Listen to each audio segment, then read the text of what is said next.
When the galaxy was young and the stars burned with different fires, long before the first human drew breath on ancient Terra, the Old Ones emerged from the primordial darkness as the first truly sentient spacefaring civilization. Their origins remain shrouded in mystery, even to the most learned xenoarchaeologists of the 41st millennium, but what fragments of knowledge survive paint a picture of beings who achieved mastery over the fundamental forces of reality, when the Milky Way was barely recognizable compared to its current war-torn state. The Old Ones arose during an epoch when the galaxy contained perhaps 60 million years fewer stars than it does today. Stellar formation was more active, and the cosmic environment differed dramatically from the hellscape that would eventually emerge. Most significantly, the Imperium, that parallel dimension of psychic energy that would later become known as the warp, existed in a state of relative calm.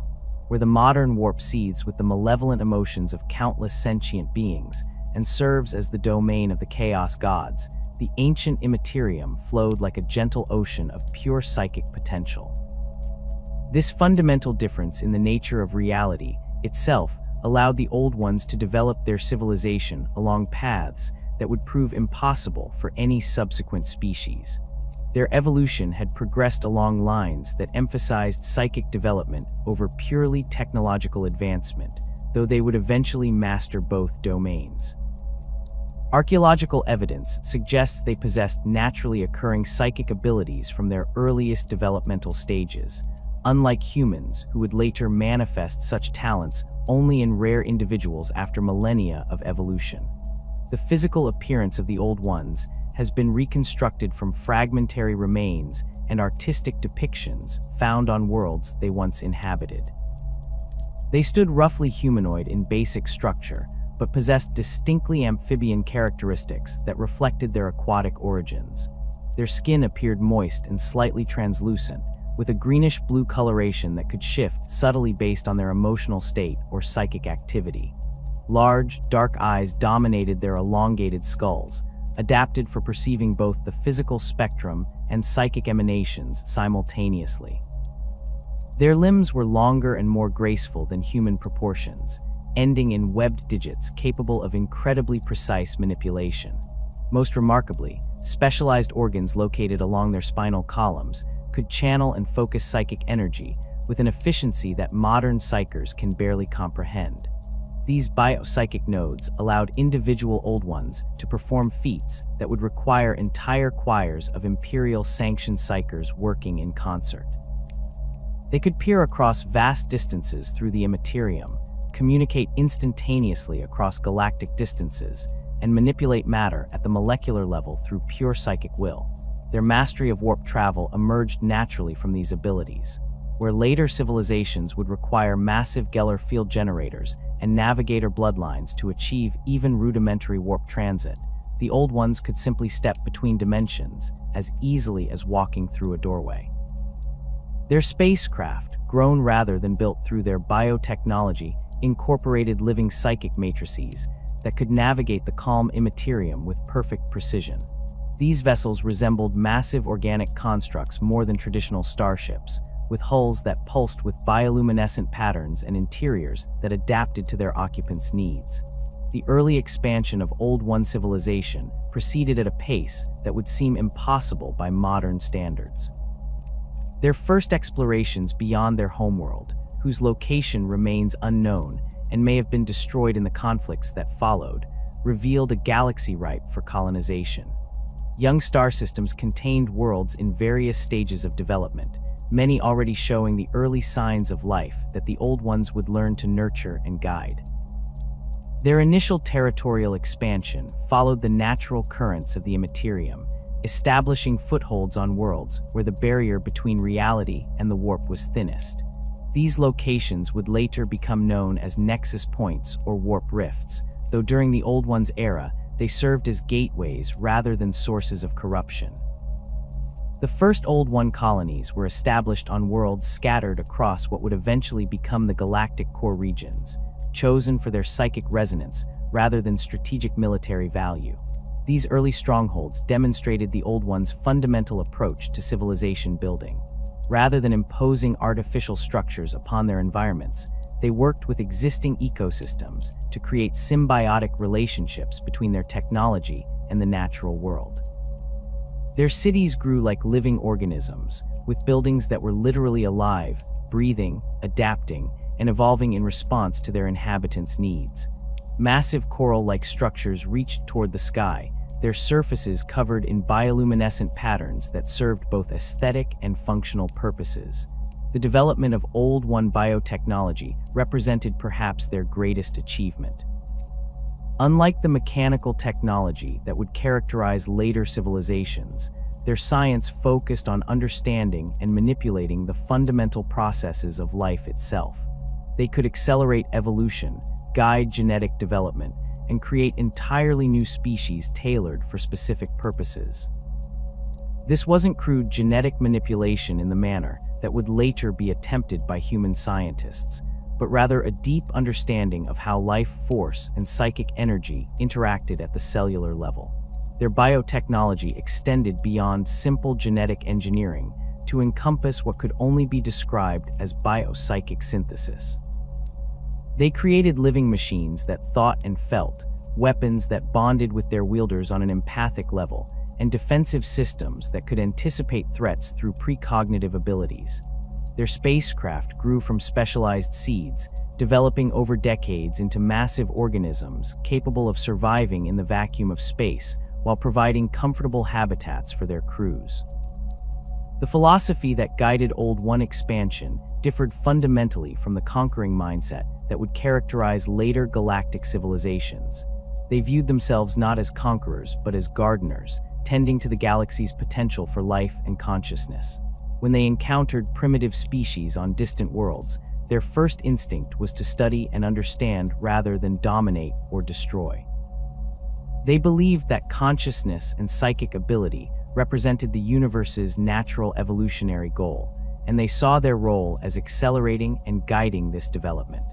This nurturing approach led to the establishment of what could be called cultivation worlds, planets where the Old Ones would introduce carefully selected species and monitor their development over geological timescales. They would subtly influence evolution through psychic manipulation and selective breeding programs, always working toward the goal of producing new forms of intelligent life. Some of these experiments would eventually give rise to species that would play crucial roles in galactic history, though the Old Ones could never have anticipated the dark turns their creations would eventually take. Their strongholds served multiple purposes beyond simple habitation. Each major Old One world functioned as a research facility, a breeding ground for new life forms, and a psychic beacon that helped maintain the stability of local warp currents. The largest of these installations could influence the development of entire star systems, gradually terraforming worlds to support the specific types of life the Old Ones wished to cultivate.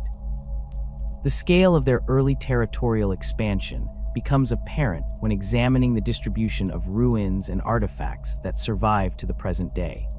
Old One structures have been discovered on worlds spanning from the galactic core to the outer rim territories, suggesting they achieved a level of galactic presence that no subsequent civilization has matched. Their expansion wasn't driven by resource scarcity or population pressure, but rather by an insatiable curiosity about life's potential and a genuine desire to see consciousness flourish throughout the galaxy. As their civilization matured, the Old Ones developed increasingly sophisticated methods for managing their vast territories. They created a network of psychic communication nodes that allowed instantaneous coordination across galactic distances. These installations, often built into natural geographic features like mountain ranges or ocean floors, could amplify and focus psychic signals with such precision that individual Old Ones could maintain awareness of developments on dozens of worlds simultaneously. Their approach to governance reflected their fundamental philosophy of nurturing growth rather than imposing control. Rather than establishing rigid hierarchies or bureaucratic systems, they operated through consensus-building processes that took advantage of their natural psychic abilities. Decisions were made through a form of psychic communion where relevant individuals would merge their consciousness temporarily, sharing knowledge and perspectives until optimal solutions emerged naturally. The early millennia of Old One expansion represent a unique period in galactic history when a single species achieved dominance not through military conquest, but through patient cultivation and genuine benevolence. Their success in this endeavor would ultimately prove to be both their greatest achievement and the source of their eventual downfall, as the very consciousness they worked so hard to nurture would eventually give rise to forces that would tear the galaxy apart. The true extent of Old One mastery over biological processes became apparent as their civilization reached technological maturity. Where other species might have pursued mechanical solutions to complex problems, the Old Ones developed an understanding of genetic manipulation that bordered on the miraculous. Their laboratories were living ecosystems in themselves, vast chambers where the very air pulsed with controlled evolutionary pressures, and the walls secreted nutrients that could accelerate cellular development by orders of magnitude. Their genetic engineering techniques operated on principles that modern Imperial biologists, adepts struggle to comprehend even from fragmentary records.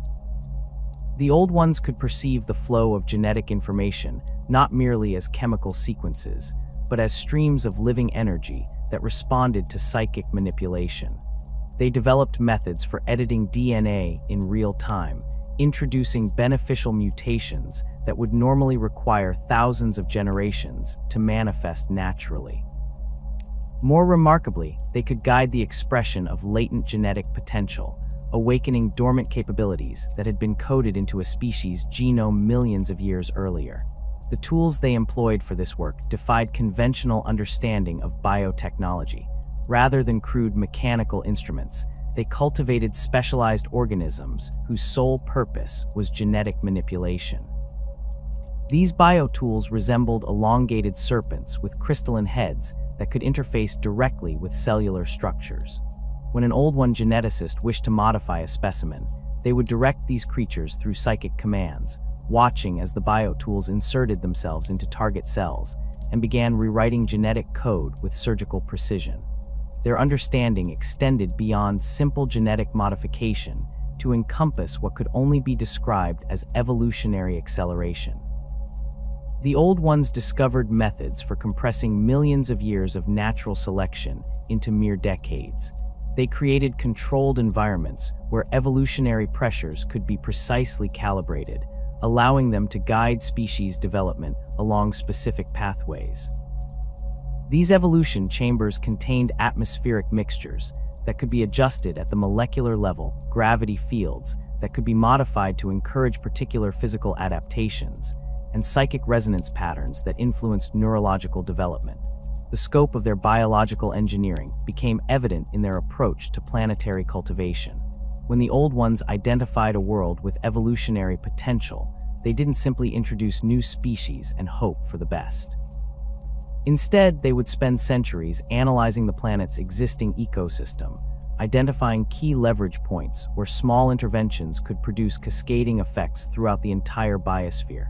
They would then introduce carefully designed catalyst organisms, species engineered specifically to interact with native life forms and guide their development in beneficial directions. These catalyst species often appeared unremarkable to casual observation. A particular variety of flowering plant might seem ordinary, but its pollen would carry genetic modification agents that could subtly influence the neural development of any creature that consumed its nectar.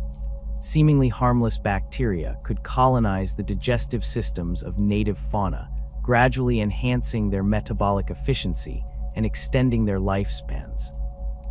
Predatory species would be introduced with hunting patterns designed to eliminate genetic lines that showed undesirable traits while allowing more promising specimens to flourish. The Old Ones' role as galactic gardeners extended far beyond individual worlds to encompass entire star systems and even galactic regions. They identified stellar formations that showed potential for supporting complex life and began long-term projects to optimize these areas for biological development.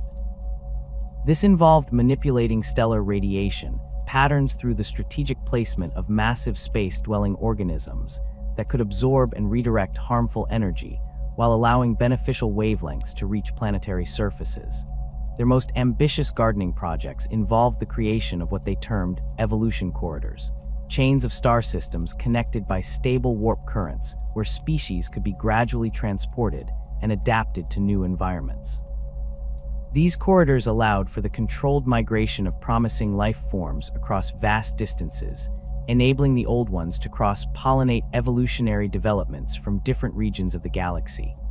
A species that had developed remarkable regenerative abilities on one world might be transported to another system where it could interbreed with organisms that had evolved enhanced cognitive capabilities.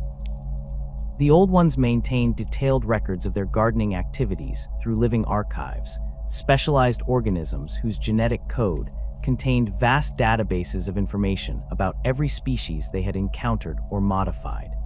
These archive creatures could reproduce the complete genetic history of any organism in their memory banks, allowing Old One scientists to track evolutionary developments across millions of years and countless worlds. When a particular experiment showed promising results, the archive creatures could provide the genetic templates necessary to replicate those developments elsewhere. Their mastery of warp travel complemented their biological engineering capabilities in ways that amplified both disciplines exponentially. Unlike later civilizations that would view warp transit as a dangerous necessity, the Old Ones understood the Imperium as a fundamental aspect of reality that could be navigated with the same precision they applied to genetic manipulation. Their spacecraft incorporated biopsychic navigation systems that could perceive warp currents as clearly as a sailor might read ocean tides. These navigation systems consisted of specialized brain coral formations that had been cultivated over millennia to develop enhanced psychic sensitivity. The coral networks could detect minute fluctuations in warp energy patterns, allowing Old One vessels to plot courses that took advantage of favorable currents while avoiding areas of instability. More importantly, they could identify locations where the barrier between real space and the warp was naturally thin, enabling the establishment of permanent transit points that could be used repeatedly without risk. The Old Ones developed techniques for stabilizing these natural warp rifts, transforming them into reliable gateways that could transport entire fleets instantaneously across galactic distances. They accomplished this through the deployment of massive biomechanical constructs that functioned as living Geller field generators. These constructs, which resembled enormous jellyfish with crystalline nervous systems, could project fields of psychic stability that prevented warp entities from manifesting in real space while maintaining the dimensional breach necessary for transit. Their understanding of interdimensional manipulation extended beyond simple travel to encompass the creation of pocket dimensions and parallel spaces. The Old Ones discovered methods for folding space-time to create areas that existed partially outside normal reality. These dimensional pockets could be accessed through psychically attuned portals and served various purposes depending on their configuration. Some functioned as vast storage facilities where entire ecosystems could be preserved in stasis for later deployment. Others served as research laboratories where dangerous experiments could be conducted without risking contamination of real space. The most sophisticated of these pocket dimensions were configured as accelerated time zones where evolutionary processes could be observed and guided at unprecedented speeds. Within these spaces, the Old Ones could compress thousands of years of development into mere months, allowing them to observe the long-term effects of their genetic modifications and make adjustments in real time. These temporal laboratories enabled them to perfect their biological engineering techniques through rapid iteration and testing.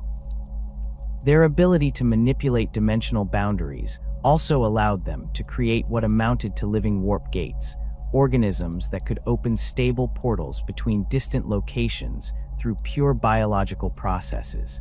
These gate creatures resembled massive flowering plants with petals that existed partially in the immaterium. When activated through psychic commands, the petals would unfold to reveal a portal leading to any location within the creature's range, which could span entire galactic sectors for the largest specimens. The symbiotic relationship the Old Ones maintained with the natural order represented perhaps their most profound achievement. They didn't simply manipulate ecosystems from the outside, but integrated themselves so completely into natural processes that they became indistinguishable from the environments they shaped.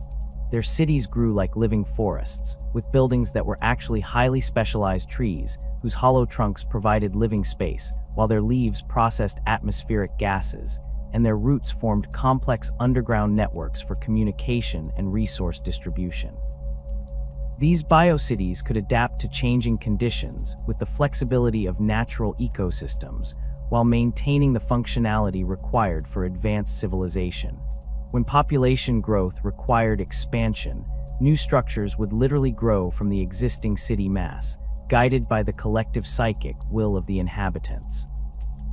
If environmental conditions changed, the entire urban organism could gradually migrate to more suitable locations, leaving behind only beneficial modifications to the local ecosystem. The Old Ones developed methods for creating what they termed ecosystem consciousness, a form of collective awareness that emerged when all the organisms in a given area were psychically linked through carefully engineered symbiotic relationships. In these enhanced ecosystems, every plant, animal, and microorganism contributed to a vast biological network that could respond to threats or opportunities with the coordination of a single mind. Predators would instinctively avoid areas where their presence might disrupt delicate breeding cycles, while beneficial species would be guided toward locations where their activities would provide maximum ecological benefit. Their ability to shape entire ecosystems extended to the creation of planetary defense systems that operated through purely biological mechanisms. Worlds under Old One protection would develop immune responses similar to those found in living organisms, with specialized species that could detect and neutralize threats before they could establish themselves. Invasive organisms would find themselves targeted by precisely engineered pathogens, while hostile spacecraft entering a planet's atmosphere might encounter swarms of aerial organisms capable of disrupting mechanical systems through targeted electromagnetic pulses generated by bioelectric organs. The Old One's mastery of life and evolution represented more than mere technical achievement. It reflected a fundamental philosophy that viewed consciousness and biological complexity as the universe's highest expressions. They believed that their role was to accelerate the natural processes that would eventually give rise to advanced forms of life throughout the galaxy, serving as midwives to the birth of new consciousness, rather than conquerors seeking to impose their will upon lesser species. This philosophy guided their approach to every aspect of their civilization, from the design of their living cities to their methods for exploring and colonizing new worlds. They saw themselves as partners with the natural order rather than masters of it, working to unlock the potential that already existed within the galaxy's countless ecosystems, rather than replacing those systems with artificial alternatives. The Old One's millennia of peaceful expansion and biological mastery would face its first existential challenge from an unexpected quarter of the galaxy. Far from the verdant worlds, where amphibian gardeners cultivated new forms of life, a dying star system harbored a civilization that would fundamentally alter the course of galactic history. The Necrontyr homeworld of Necrontes orbited a massive, unstable star whose violent solar flares had been bombarding the planet's surface with lethal radiation for countless generations. Unlike the Old Ones, who had evolved on worlds blessed with stable stellar conditions and abundant life, the Necrontyr had developed under circumstances that would have driven most species to extinction. Their sun, a bloated giant in its death throes, spewed torrents of hard radiation across the inner system with unpredictable intensity. The planet's atmosphere provided minimal protection against these stellar tantrums, forcing the Necrontyr to adapt to an environment where cellular damage and genetic corruption were constant threats. The physical toll of this radiation exposure had shaped Necrontyr biology in ways that would prove crucial to their future development. Their natural lifespan rarely exceeded a few decades, with most individuals succumbing to radiation induced cancers and organ failure before reaching what other species might consider middle age. Their skin had evolved a metallic gray coloration that provided some protection against radiation, while their internal organs were arranged in redundant systems that could continue functioning even when severely damaged. Perhaps most significantly, the constant threat of cellular breakdown had driven the Necrontyr to develop an intense cultural focus on technological achievement within their brief lifespans. Where the immortal Old Ones could spend centuries perfecting a single biological experiment, Necrontyr scientists worked with desperate urgency, knowing that their discoveries might die with them if not properly documented and transmitted to the next generation. This pressure had produced a civilization that advanced through mechanical technology at a pace that would have impressed even the most ambitious human techmarines. Their cities reflected the harsh realities of life on a radiation-scoured world. Massive underground complexes extended deep into the planet's crust, connected by sealed transit tunnels that could be rapidly isolated in case of surface contamination. The architecture favored function over aesthetics, with thick walls of metal and stone designed to provide maximum protection against radiation exposure. Surface installations were built like fortresses, with multiple layers of shielding and emergency systems that could seal entire districts if solar flare activity reached dangerous levels. The Necrontyr had developed sophisticated radiation detection networks that could predict stellar outbursts with reasonable accuracy, allowing population centers to implement protective measures before the worst effects reached the surface. These early warning systems relied on arrays of mechanical sensors rather than biological organisms, as the intense radiation would quickly destroy any living monitoring devices. The constant need to maintain and upgrade these systems had driven rapid advancement in metallurgy and electronics, producing technologies that could function reliably in environments that would cripple most organic systems. Their spacefaring capabilities had emerged from necessity rather than curiosity.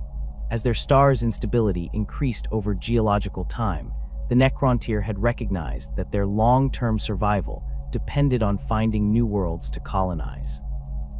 Their spacecraft were marvels of protective engineering, built with multiple layers of radiation shielding and equipped with sophisticated life support systems designed to keep crews alive during extended voyages through the hostile environment of their home system. The first Necrontyr exploration vessels had discovered several worlds within their local stellar region, but none proved suitable for large-scale colonization. The planets that could support life were already occupied by other species, while the uninhabited worlds lacked the atmospheric conditions necessary for Necrontyr survival without extensive terraforming efforts that their limited lifespans made impractical. These early exploration missions had revealed the existence of other intelligent species in nearby systems, but initial contact attempts had been hampered by the Necrontyr's aggressive approach to diplomacy and their tendency to view other species as potential threats or resources to be exploited. Their first encounters with Old One colonies had occurred during long-range scouting missions that pushed beyond their immediate stellar neighborhood. Necrontyr explorers, expecting to find worlds similar to those they had already surveyed, instead discovered planets that seemed impossibly lush and vibrant. The atmospheric readings defied their understanding of planetary science. These worlds maintained perfect ecological balance despite supporting complex ecosystems that should have collapsed under their own complexity. More disturbing to Necrontyr sensibilities was the discovery that these paradise worlds were inhabited by beings whose lifespans appeared to be measured in millennia rather than decades. Initial observations of Old One settlements revealed individuals who showed no signs of aging or radiation damage despite living in what the Necrontyr considered dangerously unshielded environments. The Old Ones moved with the unhurried confidence of immortals, spending decades on projects that Necrontyr engineers would have been forced to complete in months or abandon entirely. The contrast between Necrontyr desperation and Old One serenity became a source of burning resentment that would poison all subsequent interactions between the species. Necrontyr scouts reported back to their homeworld with descriptions of beings who possessed everything the dying race had been denied: unlimited time to perfect their sciences, worlds free from radiation and environmental hazards, and the luxury of pursuing knowledge for its own sake, rather than as a desperate race against cellular decay. When formal contact was finally established, the cultural divide between the species proved nearly impossible to bridge.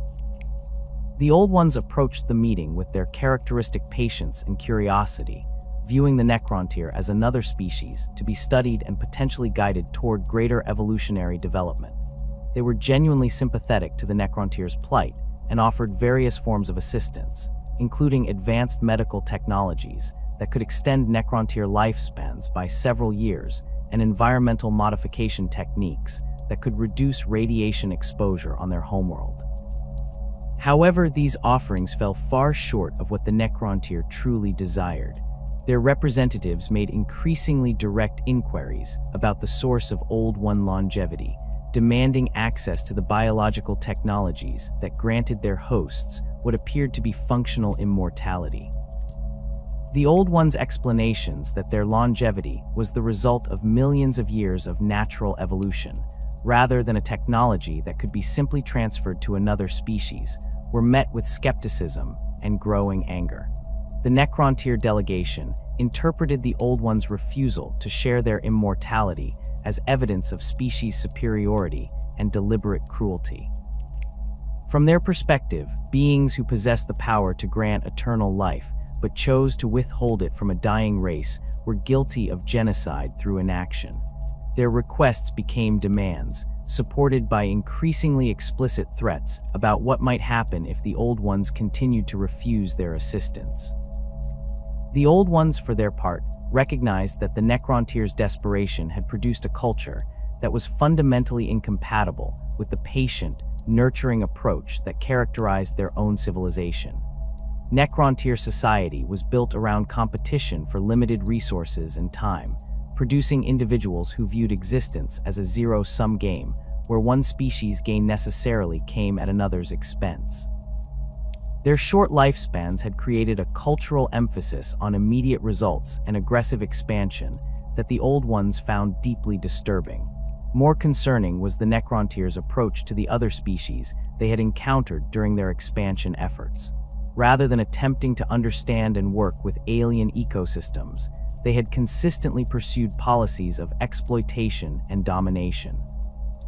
Worlds that couldn't be immediately terraformed for Necrontyr habitation were strip-mined for resources, while species that couldn't be easily subjugated were driven to extinction.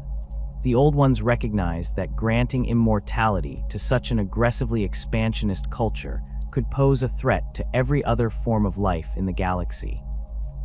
The diplomatic meetings between Old One representatives and Necrontyr negotiators grew increasingly tense as both sides realized the fundamental incompatibility of their positions. The Necrontyr couldn't understand why beings with the power to save an entire species would choose not to act, while the Old Ones couldn't comprehend how any civilization could view the forced transfer of biological capabilities as a reasonable demand, rather than an impossibly complex undertaking that might destroy both species in the attempt. As negotiations continued, reports from Necrontyr space indicated that their civilization was growing increasingly militaristic in response to their perceived rejection by the Old Ones. Military production had been prioritized over civilian infrastructure, with entire continents converted to weapons manufacturing facilities. Their space fleet was being expanded at a rate that suggested preparation for major military operations, while their diplomatic communications took on an increasingly threatening tone. The Old Ones began receiving intelligence reports about Necrontyr military preparations from their own scouting networks and allied species in nearby systems. These reports painted a picture of a civilization mobilizing for total war, with military leaders openly discussing the conquest of Old One worlds as a means of forcing access to their biological technologies. Necrontyr scientists were reportedly working on weapons systems specifically designed to overcome the biological defenses that protected Old One colonies, while their military strategists studied Old One expansion patterns to identify vulnerable targets for initial strikes. The failure of diplomatic efforts became apparent when Necrontyr representatives delivered what amounted to an ultimatum during the final formal meeting between the species. They demanded immediate access to Old One immortality technologies, threatening to take by force what they claimed was being unjustly withheld from them. The Old One's final refusal was met with a declaration that the Necrontyr would no longer recognize Old One territorial claims and would consider any Old One presence in disputed systems to be an act of aggression. The first military confrontations occurred in border systems, where Necrontyr expansion efforts encountered established Old One colonies. These initial skirmishes revealed the fundamental differences in how each species approached warfare. The Old Ones relied on biological defenses and psychic coordination, deploying living weapons that could adapt to changing battlefield conditions and defensive systems that functioned as extensions of planetary ecosystems. Their military doctrine emphasized containment and deterrence rather than destruction, seeking to convince aggressors to withdraw rather than annihilate them entirely. The Necrontyr, by contrast, had developed military technologies based on the same principles that had allowed them to survive in their hostile home environment. Their weapons were designed for maximum destructive efficiency, capable of sterilizing entire regions to eliminate any possibility of biological resistance. Their military tactics reflected their cultural emphasis on decisive action and permanent solutions, seeking to destroy enemy capabilities so completely that future resistance would become impossible. These early conflicts demonstrated that the Old One's biological advantages, while formidable, were not insurmountable when faced with sufficiently advanced mechanical technology wielded by a species with nothing left to lose. Necrontyr weapons proved capable of disrupting the psychic coordination that Old One defenses relied upon, while their radiation-based armaments could sterilize biological systems faster than they could adapt or regenerate. The breakdown of diplomatic relations between the Old Ones and the Necrontyr culminated in a formal declaration of war that would forever alter the galaxy's destiny. The Necrontyr's Silent King, leader of the Triarch of ruling dynasties, issued the declaration from the obsidian throne chambers deep within Necrontys's primary fortress city. The proclamation was transmitted across every Necrontyr world simultaneously, carried by their sophisticated communication networks to military commanders who had been preparing for this moment for decades. The declaration itself was brief and uncompromising, reflecting the Necrontyr's cultural preference for direct action over elaborate rhetoric. It formally renounced all previous agreements with the Old Ones, declared their territorial claims null and void, and announced the Necrontyr's intention to claim by force what had been denied to them through negotiation.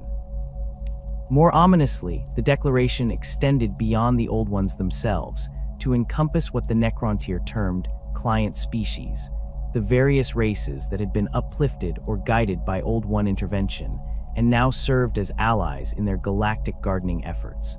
This expansion of targets reflected the Necrontyr's growing understanding of Old One civilization structure. Their intelligence networks had identified dozens of species across multiple star systems that showed clear signs of Old One biological modification and technological assistance. These client races possessed capabilities far beyond what their natural evolution should have produced, equipped with biotechnological weapons and defensive systems that could only have originated from Old One laboratories. The Necrontyr military leadership recognized that any successful campaign against the Old Ones would require neutralizing these allied forces before they could coordinate an effective defense.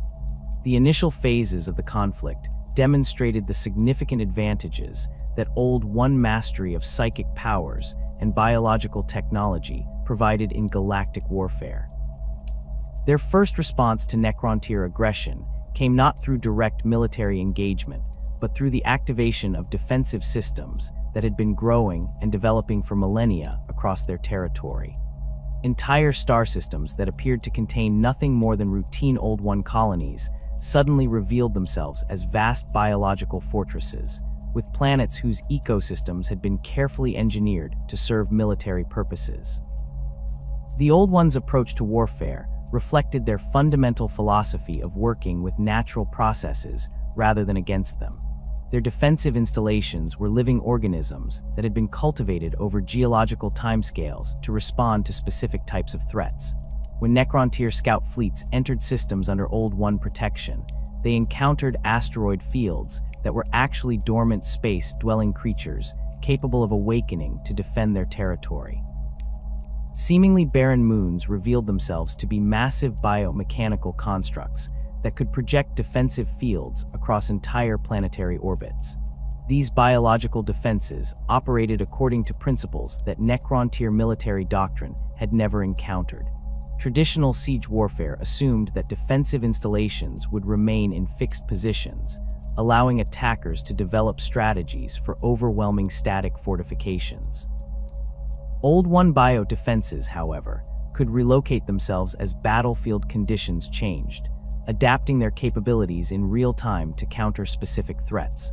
Weapons platforms that appeared to be simple coral formations could suddenly sprout energy projection organs capable of disabling Necrontyr vessels at extreme range, while defensive barriers that seemed purely biological could reconfigure themselves to deflect different types of attacks. The psychic coordination that linked Old One forces provided another layer of advantage that Necrontyr commanders struggled to counter.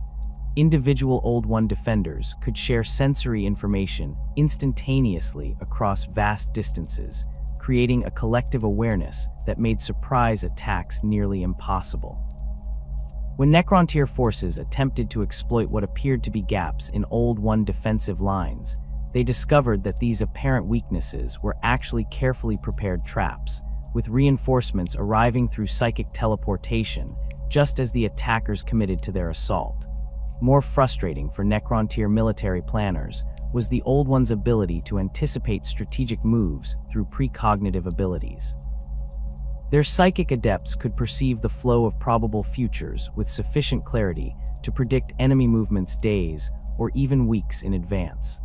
Necrontyr battle plans that had been developed in absolute secrecy would be countered by Old One preparations that seemed impossibly prescient, as if their enemies had access to detailed intelligence about every aspect of Necrontyr military planning. The Old One's superior technology manifested most clearly in their mastery of interdimensional manipulation and biological engineering. Their spacecraft could phase in and out of real space at will, appearing suddenly to deliver devastating attacks before vanishing back into the Imperium before Necrontyr forces could respond effectively.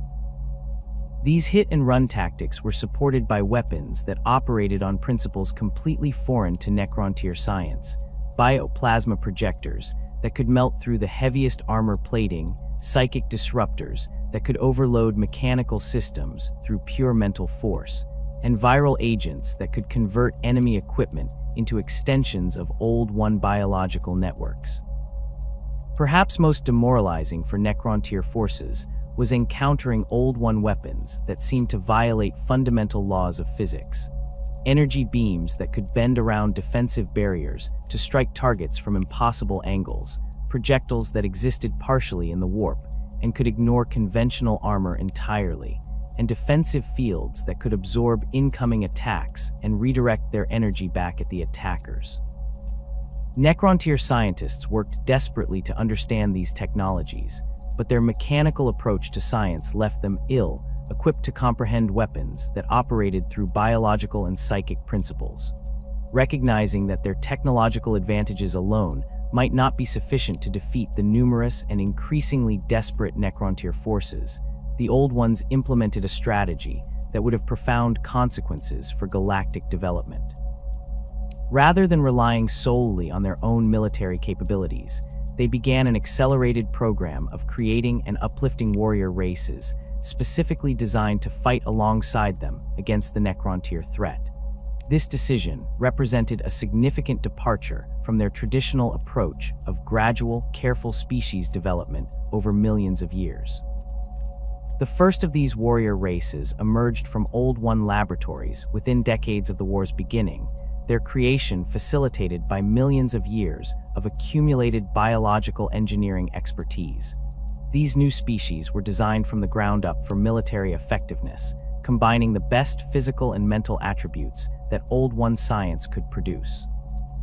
Unlike their previous creations, which had been developed to fulfill specific ecological niches or to explore particular evolutionary pathways, these warrior races were optimized for a single purpose: destroying Necrontyr forces and protecting Old One territory. The most successful of these early warrior species possessed physical capabilities that far exceeded anything that natural evolution could have produced within such a short time frame. Enhanced musculature provided strength levels that allowed individual warriors to wield weapons that would normally require vehicle mounting, while reinforced skeletal structures could withstand impacts that would shatter conventional bone. Their nervous systems were engineered for superhuman reaction times and enhanced spatial awareness, allowing them to track multiple targets simultaneously and respond to threats with mechanical precision. More importantly, these warrior races were created with innate psychic abilities that allowed them to interface directly with Old One command structures. They could receive tactical information through psychic links, coordinate their actions with perfect synchronization, and even share sensory data to create collective battlefield awareness that rivaled Old One capabilities. This psychic integration meant that Old One commanders could direct their warrior race allies with the same precision they applied to their biological weapons, creating combined arms forces that operated as extensions of Old One will.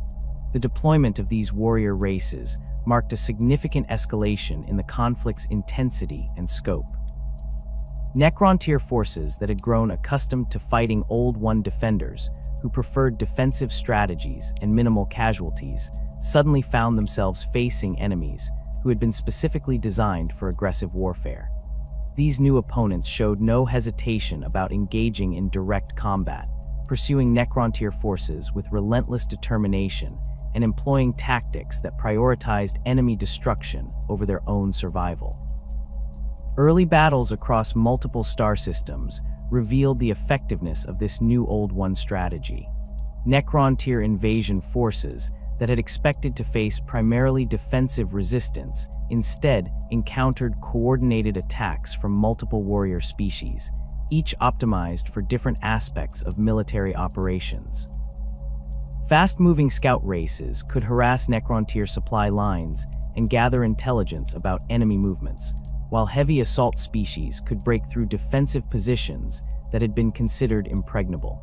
Specialized siege organisms could breach Necrontyr fortifications through biological processes that conventional weapons couldn't counter, while aquatic warrior races could attack from directions that Necrontyr planners had never considered. The psychological impact of facing these purpose-built warrior species proved almost as significant as their military effectiveness. Necrontyr soldiers, already fighting under the pressure of their limited lifespans and the knowledge that defeat meant the extinction of their entire civilization, found themselves confronting enemies that seemed to embody everything they feared about Old One capabilities. These warrior races displayed no signs of fatigue or fear, fought with perfect coordination despite coming from different species, and possessed abilities that seemed to violate natural law. The escalating scale of galactic warfare became apparent as both sides committed increasing resources to what had begun as localized border conflicts. The Necrontyr's industrial capacity, honed by millennia of desperate survival in their hostile home system, proved capable of producing war materials at rates that surprised even Old One observers. Entire worlds were converted to weapons manufacturing facilities, their populations relocated to underground cities, while surface installations focused entirely on military production. Necrontyr shipyards worked around the clock to produce vessels specifically designed for fighting Old One forces. These new warships incorporated every lesson learned from early engagements, equipped with radiation weapons that could disrupt biological systems, electromagnetic pulse generators that could interfere with psychic coordination, and armor configurations that could resist the exotic energy types that Old One weapons employed. The ships themselves were built according to principles that prioritized functionality over crew comfort, with minimal life support systems and maximum weapons capacity, reflecting the Necrontyrs' willingness to accept massive casualties in pursuit of victory. The Old Ones responded to this industrial mobilization by accelerating their own biological production capabilities.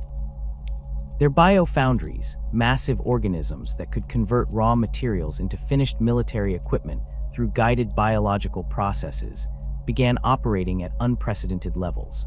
These facilities could produce living weapons and vehicles that grew to maturity in months rather than the years or decades that conventional manufacturing would require, allowing Old One forces to match Necrontyr production rates despite having a smaller industrial base. The conflict's expansion beyond individual star systems became inevitable as both sides sought to deny resources to their enemies while securing strategic advantages for themselves. Necrontyr forces began targeting Old One cultivation worlds, recognizing that these installations represented crucial infrastructure for their enemies' biological warfare capabilities. These attacks often involved the complete sterilization of planetary ecosystems, using radiation bombardments and biological warfare agents designed to eliminate all organic life down to the bacterial level. Old One retaliation followed different principles, but proved equally devastating in its effects. Rather than simply destroying Necrontyr installations, they would deploy biological agents that could convert enemy infrastructure to their own purposes. Necrontyr military bases would find their equipment becoming infected with organisms that could override mechanical systems and turn weapons against their operators. Entire fleets would discover that their ships' hulls had become breeding grounds for creatures that could sabotage critical systems from within. The war's intensity continued to escalate as both sides developed increasingly sophisticated methods for attacking their enemies' fundamental advantages. Necrontyr scientists worked to develop technologies that could disrupt psychic abilities, creating weapons that generated fields of psychic static capable of interfering with Old One coordination. Meanwhile, Old One researchers began experimenting with biological agents specifically designed to exploit Necrontyr physiology, creating diseases that could accelerate the cellular damage that their enemies already suffered from radiation exposure. As the war in heaven raged across countless star systems, with neither side achieving decisive victory, the Necrontyr's desperate search for advantages that could tip the balance in their favor led them to make discoveries that would fundamentally alter the nature of existence itself. Deep space reconnaissance missions, pushed further into unexplored regions by the urgent need to find new resources and strategic positions, began detecting anomalous energy signatures emanating from the hearts of distant stars. These readings defied conventional understanding of stellar physics, suggesting the presence of massive entities that existed within stellar cores and fed directly upon nuclear fusion processes. The initial detection occurred when a Necrontyr deep space monitoring station registered impossible fluctuations in the energy output of a red giant star located several systems beyond their current territorial boundaries. The star's luminosity was varying in patterns that showed clear signs of intelligence, pulsing in mathematical sequences that could only represent some form of communication or conscious manipulation of stellar processes. More disturbing was the gradual but measurable decrease in the star's overall energy output, as if something was systematically draining its nuclear fuel at rates that exceeded normal stellar consumption by orders of magnitude. Necrontyr scientists initially dismissed these readings as equipment malfunctions or natural phenomena beyond their current understanding. Their civilization had developed sophisticated astronomical observation capabilities out of necessity, requiring precise stellar monitoring to predict the dangerous radiation bursts from their own dying sun. The instruments that detected these anomalies had been calibrated against known stellar behavior patterns, making the observed deviations seem impossible rather than merely unusual. However, as similar readings began appearing from multiple star systems across a broad region of space, the scientific community was forced to acknowledge that they were observing something genuinely unprecedented. The affected stars showed consistent patterns of energy drainage, with their nuclear cores being systematically harvested by entities that appeared to exist as living beings composed entirely of energy. These creatures seemed to treat stellar matter as a food source, consuming the fundamental forces that powered galactic civilization, while demonstrating intelligence levels that suggested they were not merely cosmic parasites, but conscious beings of immense power. The decision to make direct contact with these stellar entities reflected the Necrontyrs' growing desperation, as the war against the Old Ones continued to drain their resources and population. Military casualties had reached levels that threatened the long-term survival of their species, while their industrial capacity was being stretched beyond sustainable limits by the demands of fighting enemies who could replace their losses through biological engineering. Traditional Necrontyr strategic planning had always focused on achieving decisive victories through superior technology and aggressive tactics, but the Old Ones' advantages in longevity and biological adaptation made such approaches increasingly ineffective. Necrontyr exploration fleets equipped with their most advanced sensor arrays and communication equipment began approaching the affected star systems with extreme caution. The entities they sought to contact existed within environments that would instantly vaporize any conventional spacecraft, requiring the development of specialized vessels capable of surviving close proximity to stellar cores. These ships incorporated multiple layers of radiation shielding and exotic cooling systems that pushed Necrontyr materials science to its absolute limits.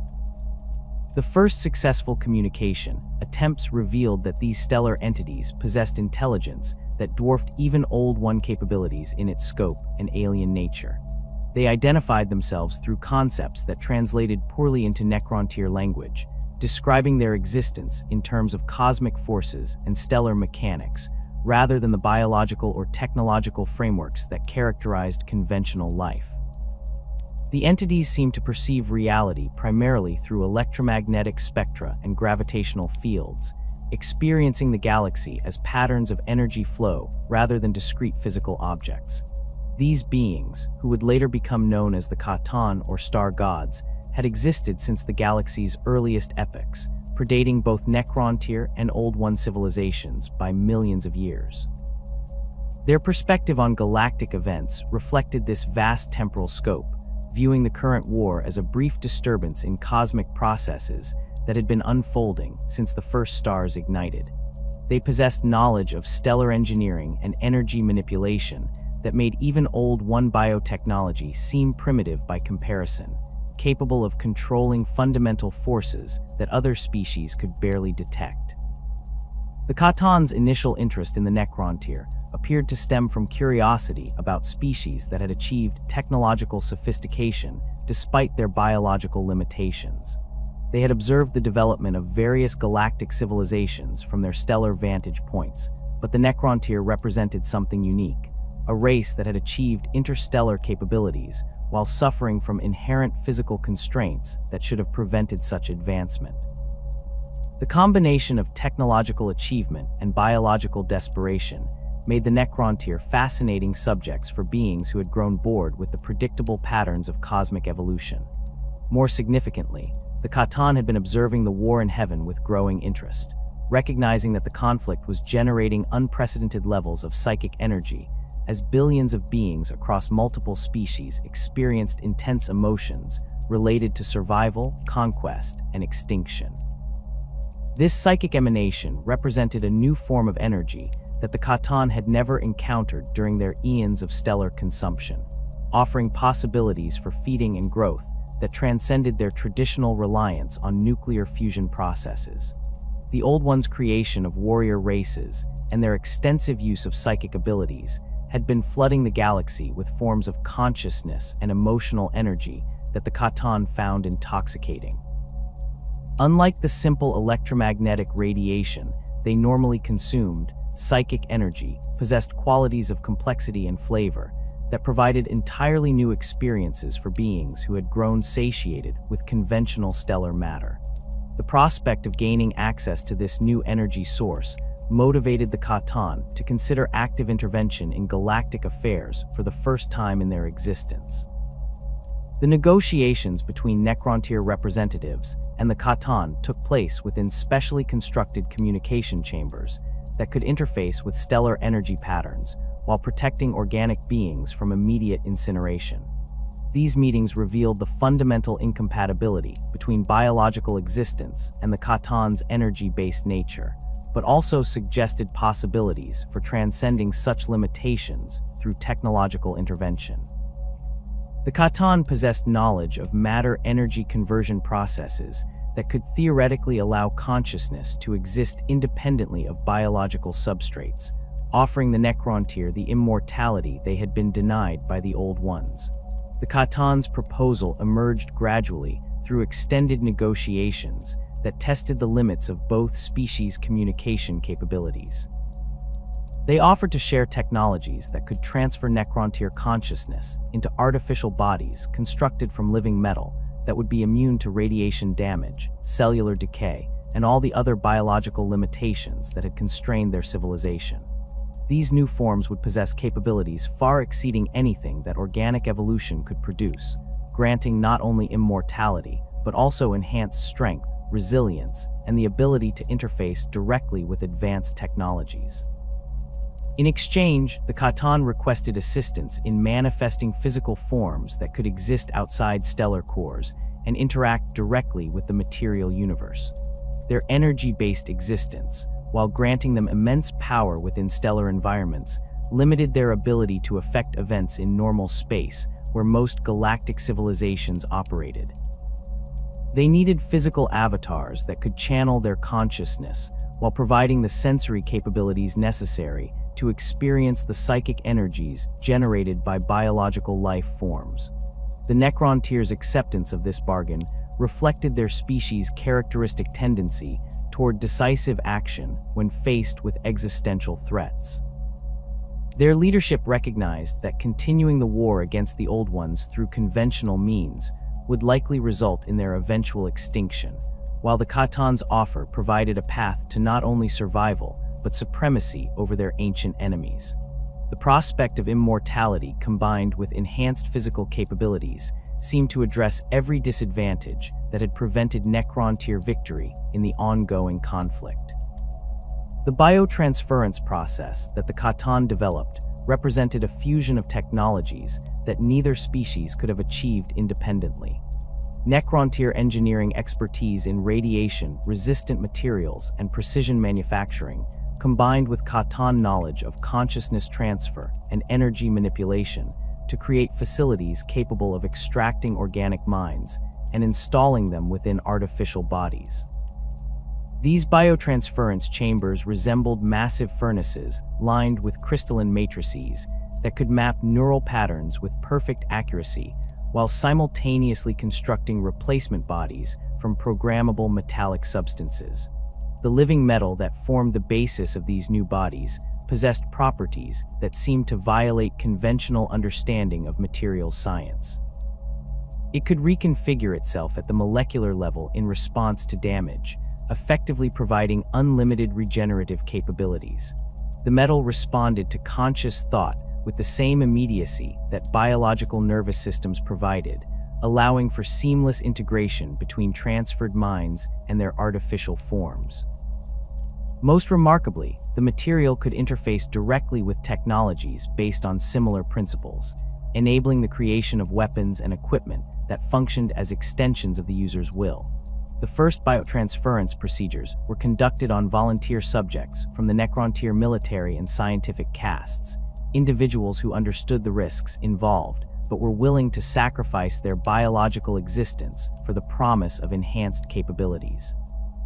The process itself proved both physically agonizing and psychologically traumatic, as organic consciousness was forcibly extracted from its natural substrate and compressed into artificial matrices that operated according to completely different principles than biological neural networks. The successful subjects emerged from biotransference as beings that retain their memories and core personality traits while gaining capabilities that exceeded their wildest expectations. Their new bodies possessed strength levels that allowed them to tear through reinforced armor plating with bare hands, while their enhanced sensory systems could perceive electromagnetic spectra and energy patterns that had been invisible to organic senses. Most importantly, they discovered that their artificial forms were immune to all the biological limitations that had constrained Necrontyr civilization, including radiation damage, cellular aging, and the various diseases that had plagued their species for millennia.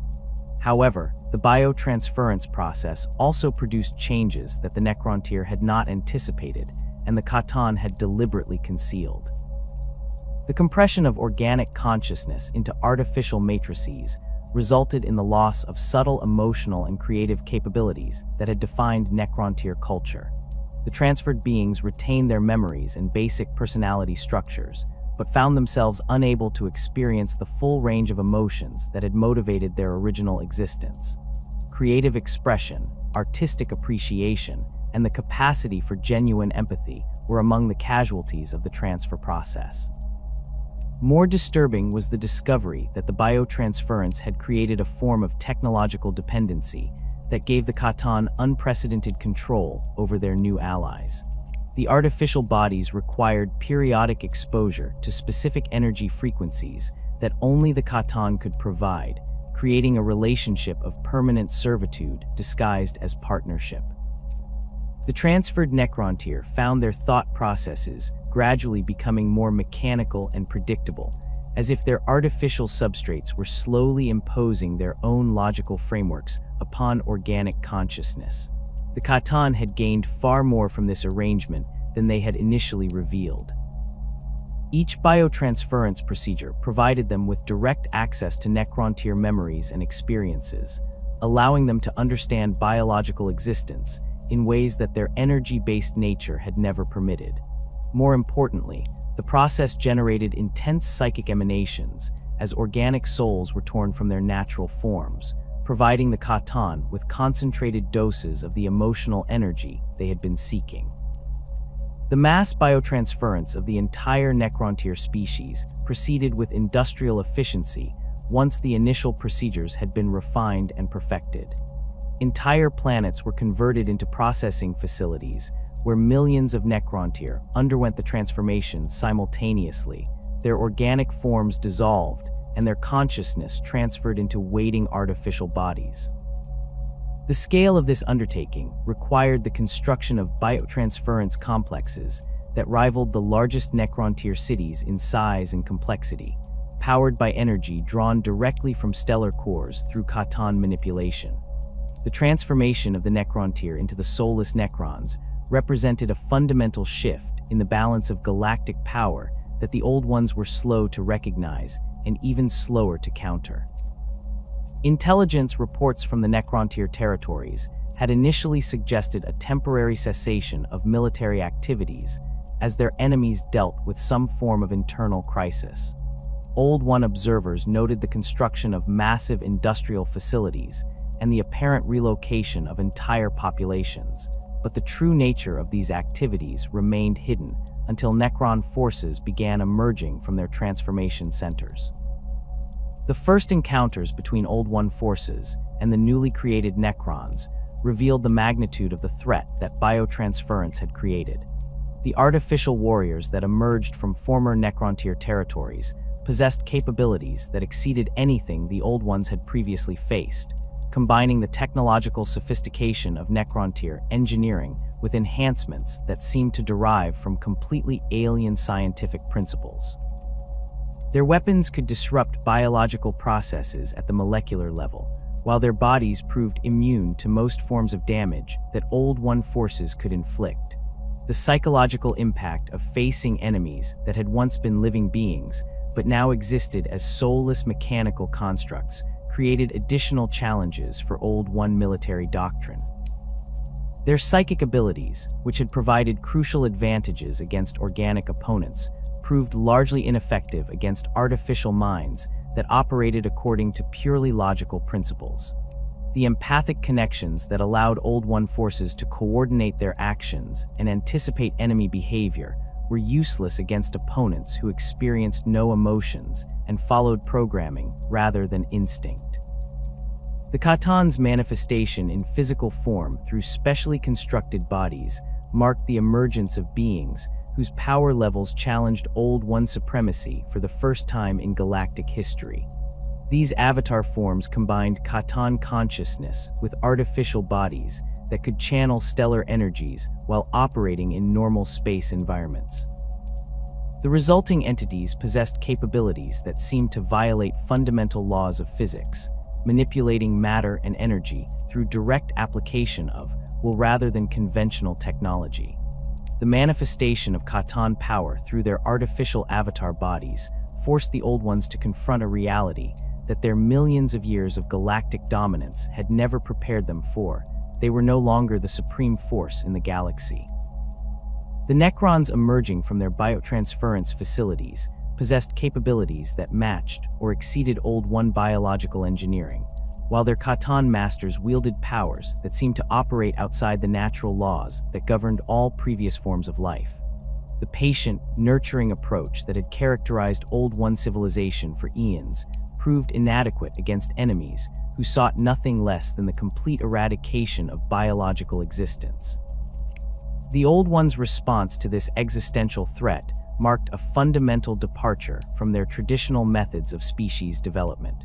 Where they had previously spent millennia carefully guiding evolution along optimal pathways, the urgency of the Necron threat forced them to compress millions of years of genetic development into mere centuries.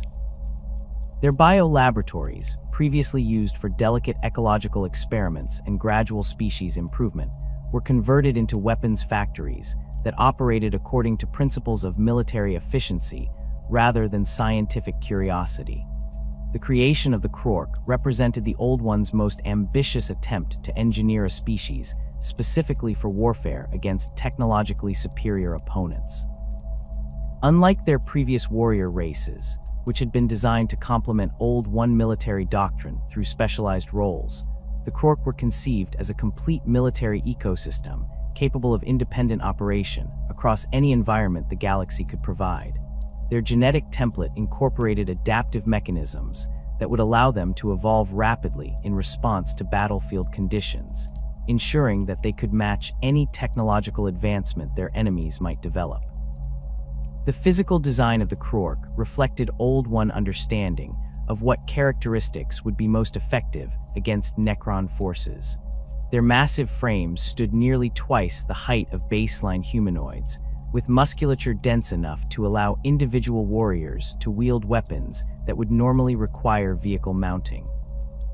Their skeletal structure incorporated redundant systems and distributed load-bearing elements that could continue functioning even after sustaining damage that would cripple conventional organisms. Multiple hearts and lung systems ensured that respiratory or circulatory damage wouldn't immediately incapacitate a Krork warrior, while their nervous systems featured parallel processing pathways that could route around damaged neural tissue. More importantly, the Krork possessed an innate understanding of technology that operated through genetic memory rather than learned knowledge. Their creators had encoded millennia of engineering expertise directly into their DNA, allowing newly spawned Krork to construct sophisticated weapons and vehicles through instinctive processes that resembled biological growth more than conventional manufacturing. This technological instinct ensured that Krork forces could maintain and upgrade their equipment without requiring the extensive industrial infrastructure that conventional armies needed for sustained operations.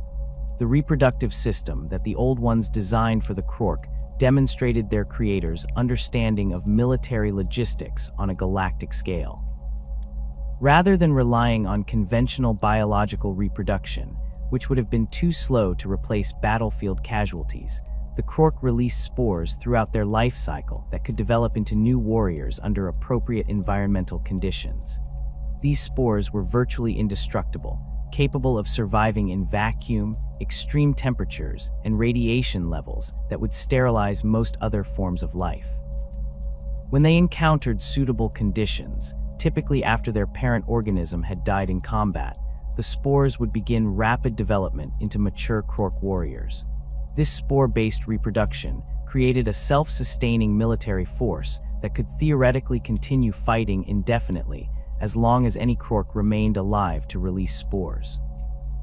Battlefields where Krork forces had fought would continue producing new warriors for years or even decades after the original conflict had ended, creating a form of biological contamination that could transform entire star systems into permanent Krork strongholds. The Old Ones had essentially created a species that could wage war through ecological processes, turning the galaxy itself into a weapon against their enemies. The Krork's approach to technology differed fundamentally from both Old One biotechnology and Necron mechanical engineering. Their weapons and vehicles grew rather than being manufactured, developing from technological spores that contained compressed genetic information about various military systems. A Krork warrior could plant a weapon spore in suitable soil and watch it develop into a functioning artillery piece within days, its organic components interfacing seamlessly with mechanical elements that seemed to violate conventional understanding of materials science. These biomechanical hybrids possessed capabilities that neither purely biological nor purely mechanical systems could achieve. Krork vehicles could repair themselves by consuming suitable raw materials, literally eating enemy equipment to fuel their own regeneration. Their weapons could adapt their ammunition types based on target analysis, growing different projectile variants as battlefield conditions required. Most remarkably, Krork technology seemed to operate partially through collective belief, becoming more effective when large numbers of Krork were convinced of its capabilities. The Old Ones had embedded psychic resonance capabilities throughout Krork society that allowed their creations to function as a collective organism when necessary. Individual Krork possessed limited psychic abilities, but when gathered in sufficient numbers, they could generate a Gestalt consciousness that coordinated their actions with the precision of a single mind. This collective awareness allowed Krork armies to execute complex tactical maneuvers without requiring traditional command structures, as each warrior instinctively understood their role in larger strategic objectives. The deployment of Krork forces against Necron positions revealed the effectiveness of Old One military engineering. Where previous warrior races had struggled against Necron technological superiority, the Krork proved capable of matching their enemies through sheer adaptability and overwhelming numbers. Their weapons could punch through Necron armor plating that had proven immune to conventional attacks, while their regenerative capabilities allowed them to continue fighting despite sustaining damage that would destroy mechanical opponents. More importantly, the Krork's psychological impact on Necron forces demonstrated the Old Ones' understanding of their enemies' limitations. The soulless Necrons operated according to programmed responses that became predictable once their behavioral patterns were analyzed. Krork tactics deliberately exploited this predictability through chaotic, seemingly random approaches that overloaded Necron tactical algorithms. Where Necron forces expected logical military doctrine, they encountered opponents who seemed to thrive on confusion and disorder. The success of Krork deployments encouraged the Old Ones to accelerate their development of other specialized warrior species. The Eldar emerged from Old One laboratories as the most psychically gifted of these creations, designed to serve as commanders and coordinators for the various warrior races that were being deployed against Necron forces. Where the Krork represented brute force and adaptability, the Eldar embodied precision and psychic mastery, capable of wielding Old One technologies with an efficiency that approached their creators' own capabilities. The Eldar's physical design reflected their intended role as psychic warriors and battlefield coordinators.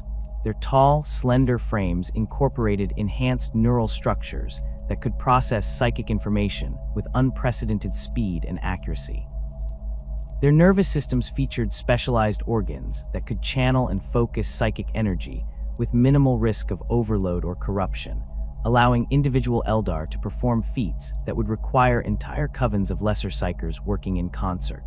Their enhanced reflexes and spatial awareness made them natural pilots and warriors, capable of operating advanced technologies while maintaining perfect awareness of battlefield conditions.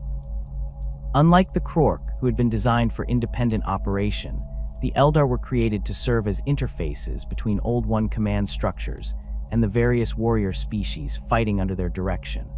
Their psychic abilities allowed them to communicate instantaneously across galactic distances, coordinating military operations that spanned multiple star systems while maintaining real-time awareness of tactical developments.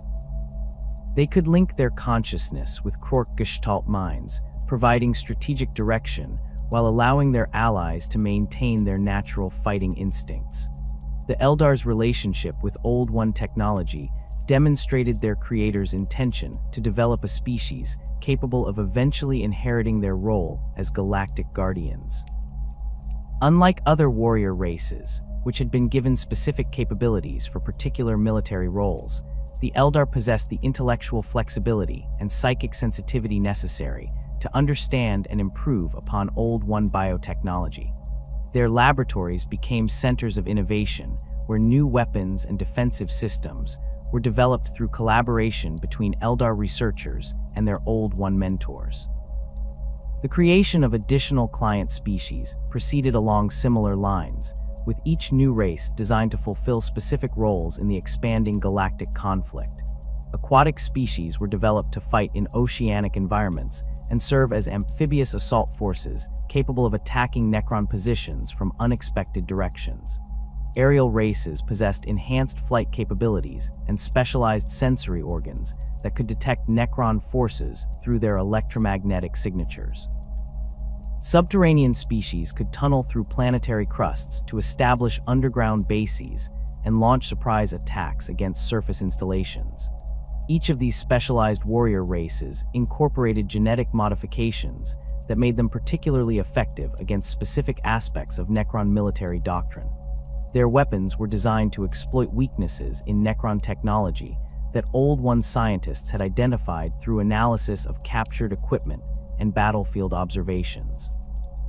More importantly, they possessed adaptive mechanisms that would allow them to continue evolving in response to Necron countermeasures, ensuring that the technological arms race would favor biological innovation over mechanical engineering. The Old One's increasing desperation as the war continued became evident in their willingness to pursue increasingly dangerous genetic experiments. Species that had been rejected during earlier development phases due to stability concerns were revisited and modified for immediate deployment. The careful safeguards that had previously prevented dangerous mutations were relaxed in favor of rapid production schedules that could replace battlefield casualties as quickly as they occurred. These accelerated development programs produced warrior races with capabilities that exceeded anything the Old Ones had previously created, but also introduced instabilities that would have long-term consequences for galactic civilization. Some species were engineered with such aggressive instincts that they proved difficult to control even by their creators, requiring constant psychic oversight to prevent them from attacking allied forces. Others possessed regenerative capabilities so extreme that they could survive and adapt to virtually any environment, making them effectively impossible to eliminate once deployed. The most concerning development was the Old One's experimentation with psychic enhancement techniques that pushed the boundaries of what consciousness could safely endure. Warrior races were created with psychic abilities that approached Old One levels, but without the millions of years of evolutionary adaptation that had allowed their creators to wield such power safely. These enhanced psykers could perform remarkable feats on the battlefield, but their unstable abilities often resulted in catastrophic failures that could devastate entire armies. The proliferation of psychically active species across the galaxy began to have effects that extended beyond the immediate military conflict. The Imperium, which had remained relatively calm throughout the Old One's previous expansion, began showing signs of disturbance as billions of psychically active beings generated emotional energy on an unprecedented scale.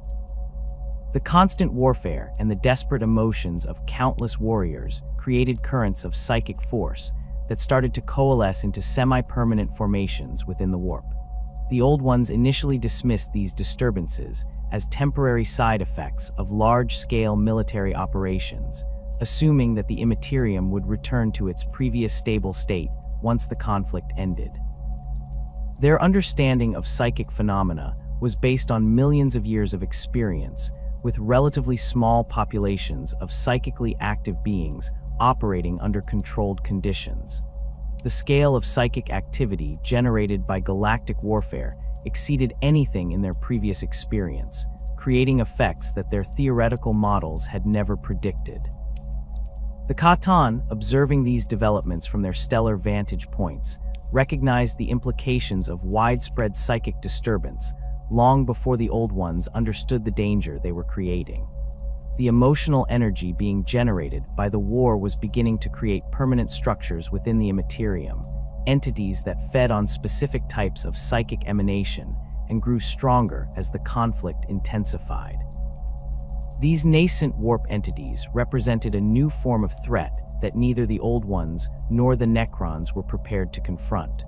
The Katan's manipulation of the biotransference process had been designed not only to create powerful servants, but also to generate the psychic energy necessary to sustain these emerging warp entities.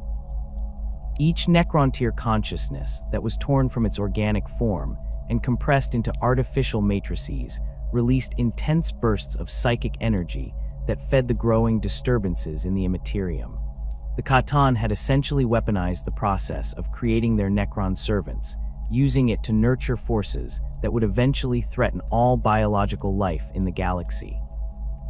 The Old Ones' response to increasing Necron pressure involved the deployment of ever more desperate measures that further destabilized the galactic situation.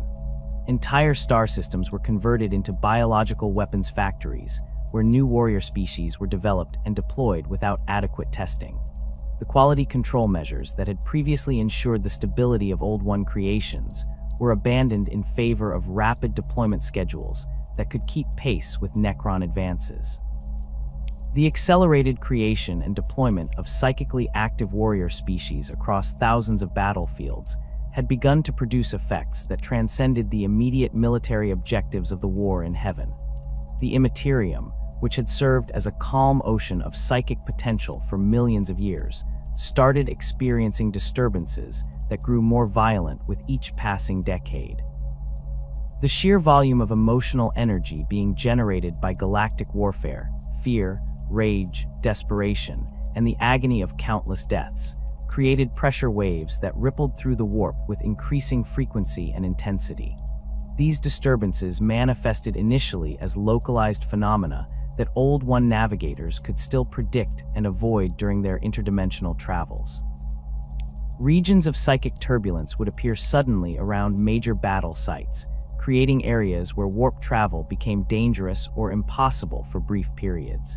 The Old One's bioships, with their living psychic matrices and enhanced navigational capabilities, could still traverse these troubled zones by adjusting their routes and timing their passages to coincide with periods of relative calm. However, the cumulative effect of millions of psychically active beings experiencing intense trauma simultaneously began to create something unprecedented in galactic history.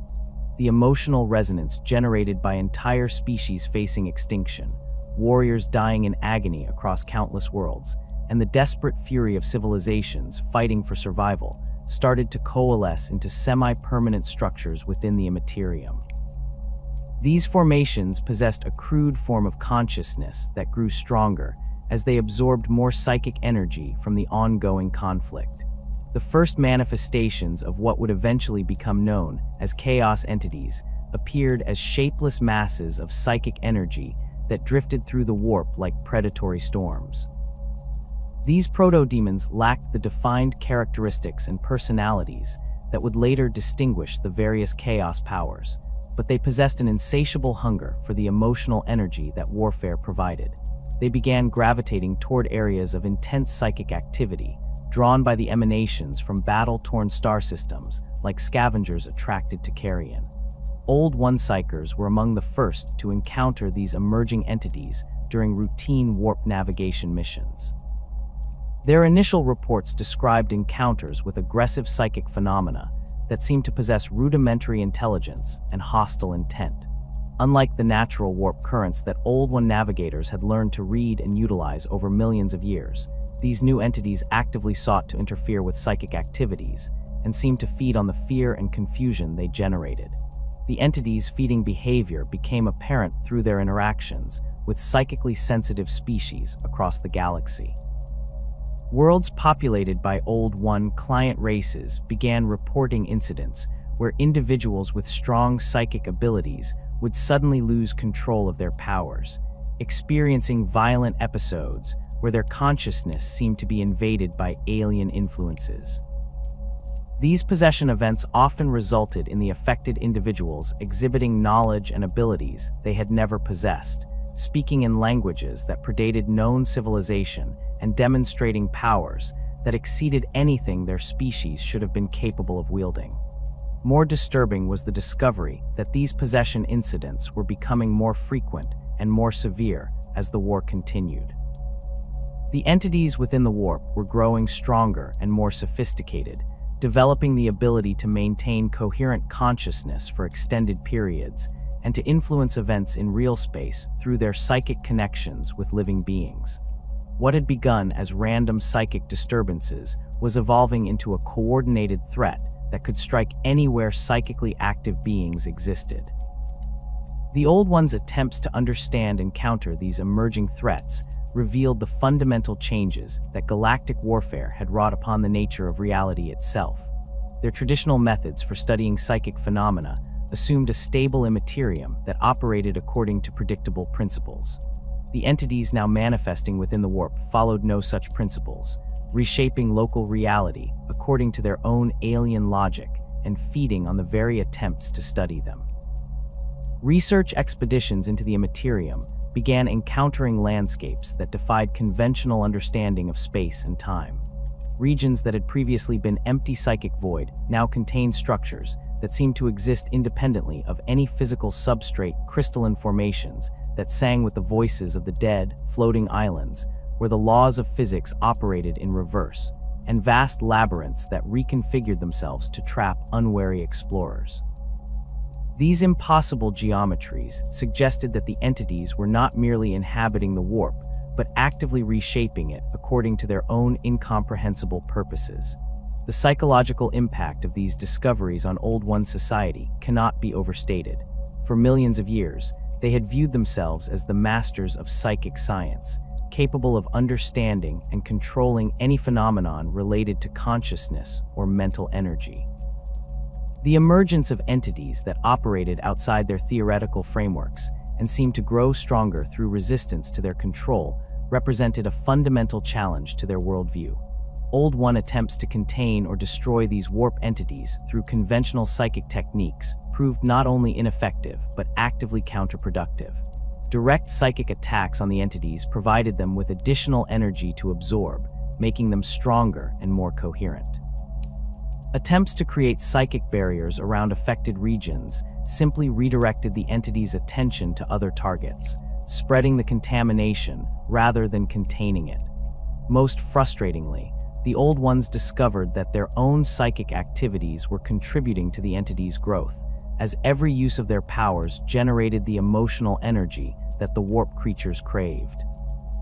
The entities began manifesting distinct characteristics that reflected the specific types of emotional energy they consumed most efficiently.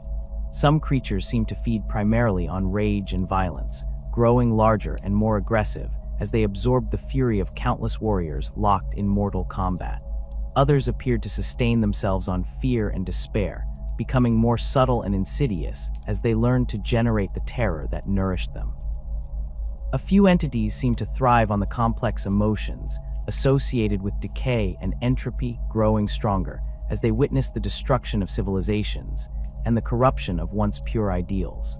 These specializations allowed the entities to become more effective at generating their preferred forms of psychic energy.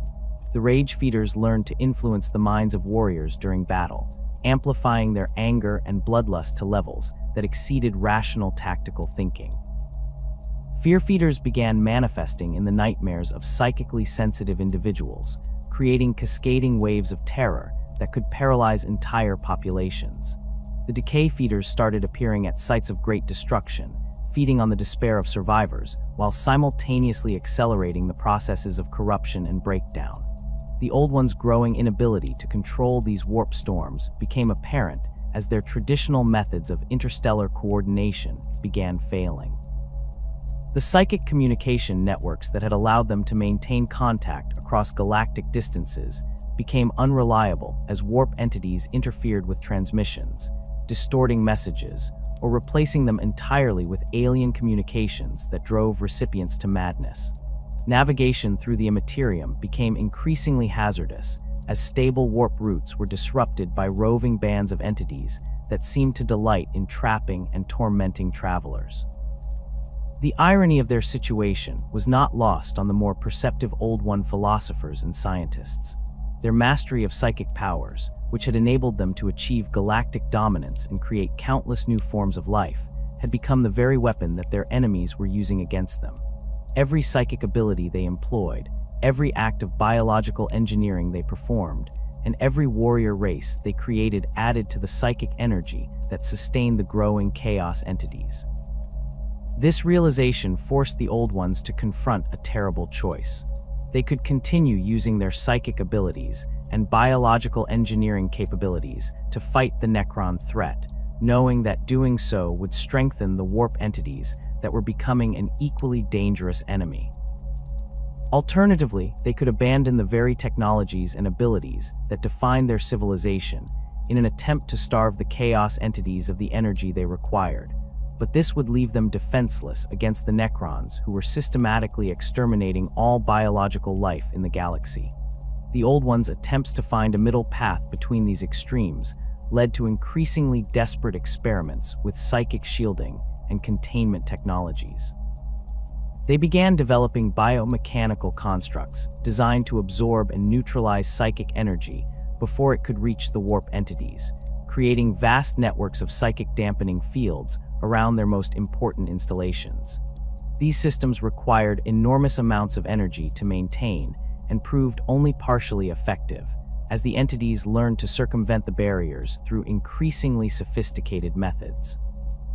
More problematic was the discovery that the psychic dampening fields had severe effects on the Old Ones themselves and their client species. Beings who had evolved to rely on psychic abilities for basic functions found themselves crippled within the dampened zones, unable to perform essential tasks or maintain the biological processes that sustained their enhanced capabilities. The warrior races that had been created specifically for psychic coordination became disorganized and ineffective when cut off from their psychic links, reducing their military effectiveness to levels that made them vulnerable to Necron counterattacks. The entity's evolution continued to accelerate as they gained access to more diverse forms of psychic energy from across the galaxy. They began developing more sophisticated methods of manifestation in real space, learning to possess not just individual beings, but entire groups or even technological systems. Necron forces, despite their artificial nature, proved vulnerable to certain forms of entity influence that could override their programming or corrupt their operational parameters. Old One biotechnologies became infected with alien influences that turned their own creations against them. The most disturbing development was the entity's growing ability to manipulate the fundamental forces that governed reality itself. Regions of space where they had established strong presences began experiencing alterations to basic physical laws. Gravity might flow upward, time could move backward, or matter might spontaneously transform into entirely different substances. These reality distortions made conventional military operations impossible and created zones of chaos that expanded outward from their points of origin. The Old Ones found themselves fighting a three-way war that they were increasingly unable to control or predict. The Necrons continued their systematic campaign of extermination, deploying ever more sophisticated technologies designed to eliminate biological life from the galaxy. The Chaos entities grew stronger with each battle, feeding on the psychic energy generated by the conflict, while actively working to prolong and intensify the warfare that sustained them. Most critically, the Old Ones' own weapons and abilities were being turned against them by forces that they had inadvertently created through their attempts to defend their civilization. The collapse of Old One territorial control accelerated as warp storms began manifesting in real space with increasing frequency and intensity. These storms were not merely psychic phenomena, but actual tears in the fabric of reality that allowed Chaos entities to enter the material universe directly. Entire star systems would suddenly find themselves engulfed by impossible weather patterns where emotions took physical form, where the thoughts of living beings could reshape matter, and where the boundary between dream and reality ceased to exist. Old One colonies that had survived Necron attacks found themselves facing an enemy that could not be fought through conventional means. The Chaos entities required no supply lines, felt no pain, and grew stronger when attacked. They could corrupt the very air that beings breathed, turning atmospheric gases into psychoactive compounds that induced madness and despair. They could inhabit the dreams of sleeping populations, spreading their influence through subconscious channels that no amount of psychic shielding could completely block. The realization that their psychic mastery had become a liability rather than an advantage forced the Old Ones to consider options that would have been unthinkable during their millions of years of galactic dominance.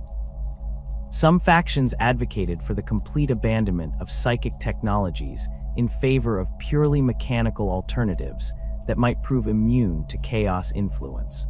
Others proposed the systematic elimination of all psychically active species, including their own client races, in an attempt to starve the entities of the energy they required. The most radical proposals involved the Old Ones voluntarily entering some form of stasis or hibernation that would remove their psychic presence from the galaxy entirely, hoping that the Chaos entities would weaken and dissipate without a steady supply of emotional energy to sustain them.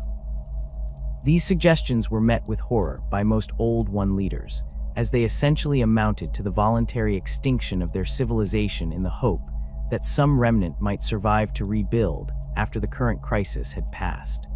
The entity's influence began extending beyond simple psychic manipulation to encompass the fundamental processes that governed biological and technological development. Species that had been carefully engineered by Old One scientists began mutating in ways that violated every principle of genetic stability, developing characteristics that served the entity's purposes rather than their original design parameters. Technologies that had functioned reliably for millennia started exhibiting unpredictable behaviors, as if their operational principles were being rewritten by alien influences. The growing influence of Chaos entities throughout the galaxy created opportunities that the Necrons and their Catan masters were quick to exploit. While the Old Ones struggled to comprehend and counter the psychic storms that were tearing through their territories, Necron forces pressed their advantage with mechanical precision that seemed immune to the reality distortions plaguing biological civilizations.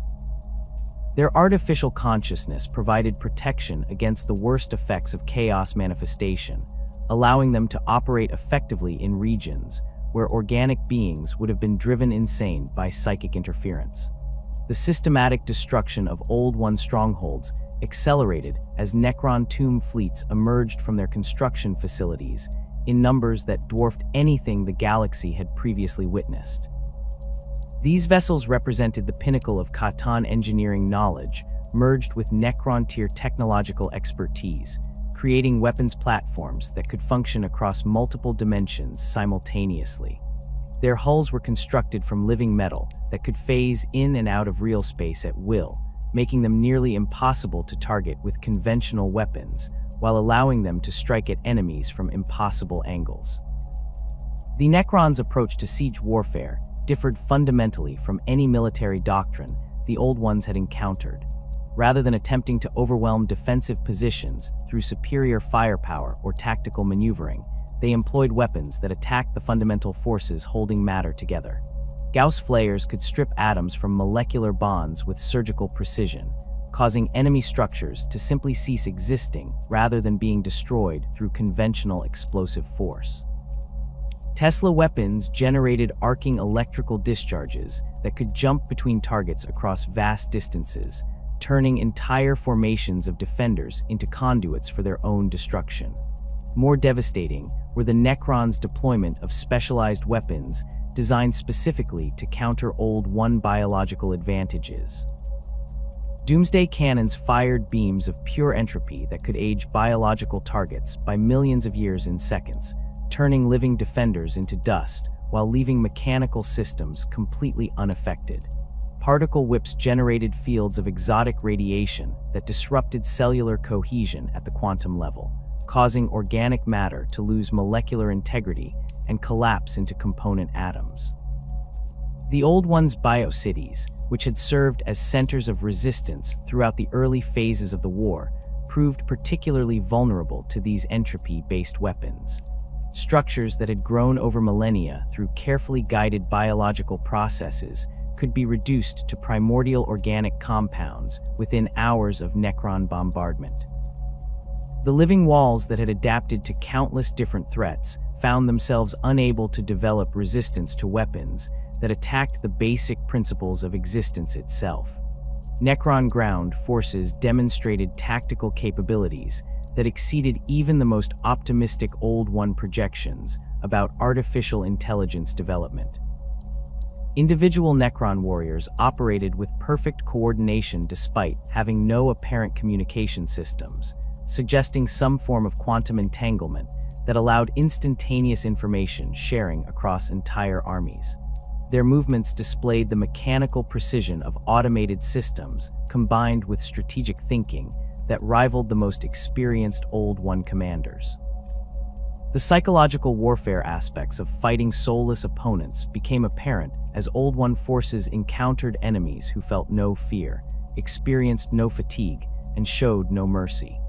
Necron warriors would continue advancing despite sustaining damage that would have incapacitated any organic opponent, their living metal bodies repairing themselves even as they pressed their attacks. Fallen Necrons would phase out of existence when critically damaged, only to reappear at full strength during subsequent engagements, creating the impression that they were fighting an enemy that could not be permanently defeated. The loss of key warp routes represented perhaps the most strategically significant development in the Necrons' favor. Their Katan masters had developed technologies that could destabilize the dimensional barriers between real space and the Imperium, creating permanent rifts that made warp travel through affected regions impossible. These interdiction fields expanded outward from Necron-controlled systems like a growing cancer, gradually isolating Old One territories from one another and preventing the coordination that their defensive strategies required. The Old One's attempts to maintain communication and supply lines through alternative warp routes proved increasingly futile as the Necrons systematically targeted the nexus points that served as gateways between dimensions. Ancient structures that had facilitated interdimensional travel for millions of years were destroyed through weapons that could affect multiple dimensional planes simultaneously, eliminating entire sections of the Old One's transportation network in single coordinated strikes. The fragmentation of Old One galactic infrastructure became apparent as isolated colonies found themselves cut off from the central coordination networks that had managed their civilization for eons. Worlds that had relied on psychic communication for administrative functions discovered that chaos interference made such contact impossible, while the destruction of warp routes prevented physical travel between systems.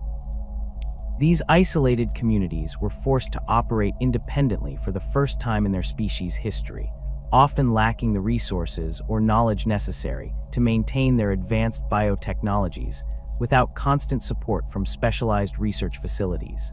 The breakdown of centralized coordination revealed fundamental weaknesses in Old One civilization that their previous dominance had concealed.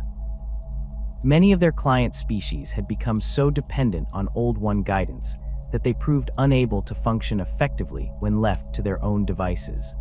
Warrior races that had been designed for specific tactical roles found themselves unable to adapt when their operational parameters changed, while support species lacked the genetic diversity necessary to maintain their populations without constant intervention from Old One geneticists. Internal conflicts among the Old Ones themselves began emerging as different factions disagreed on fundamental questions of war strategy and resource allocation. The traditional consensus-building processes that had guided their civilization for millions of years proved inadequate for making the rapid decisions that military necessity demanded.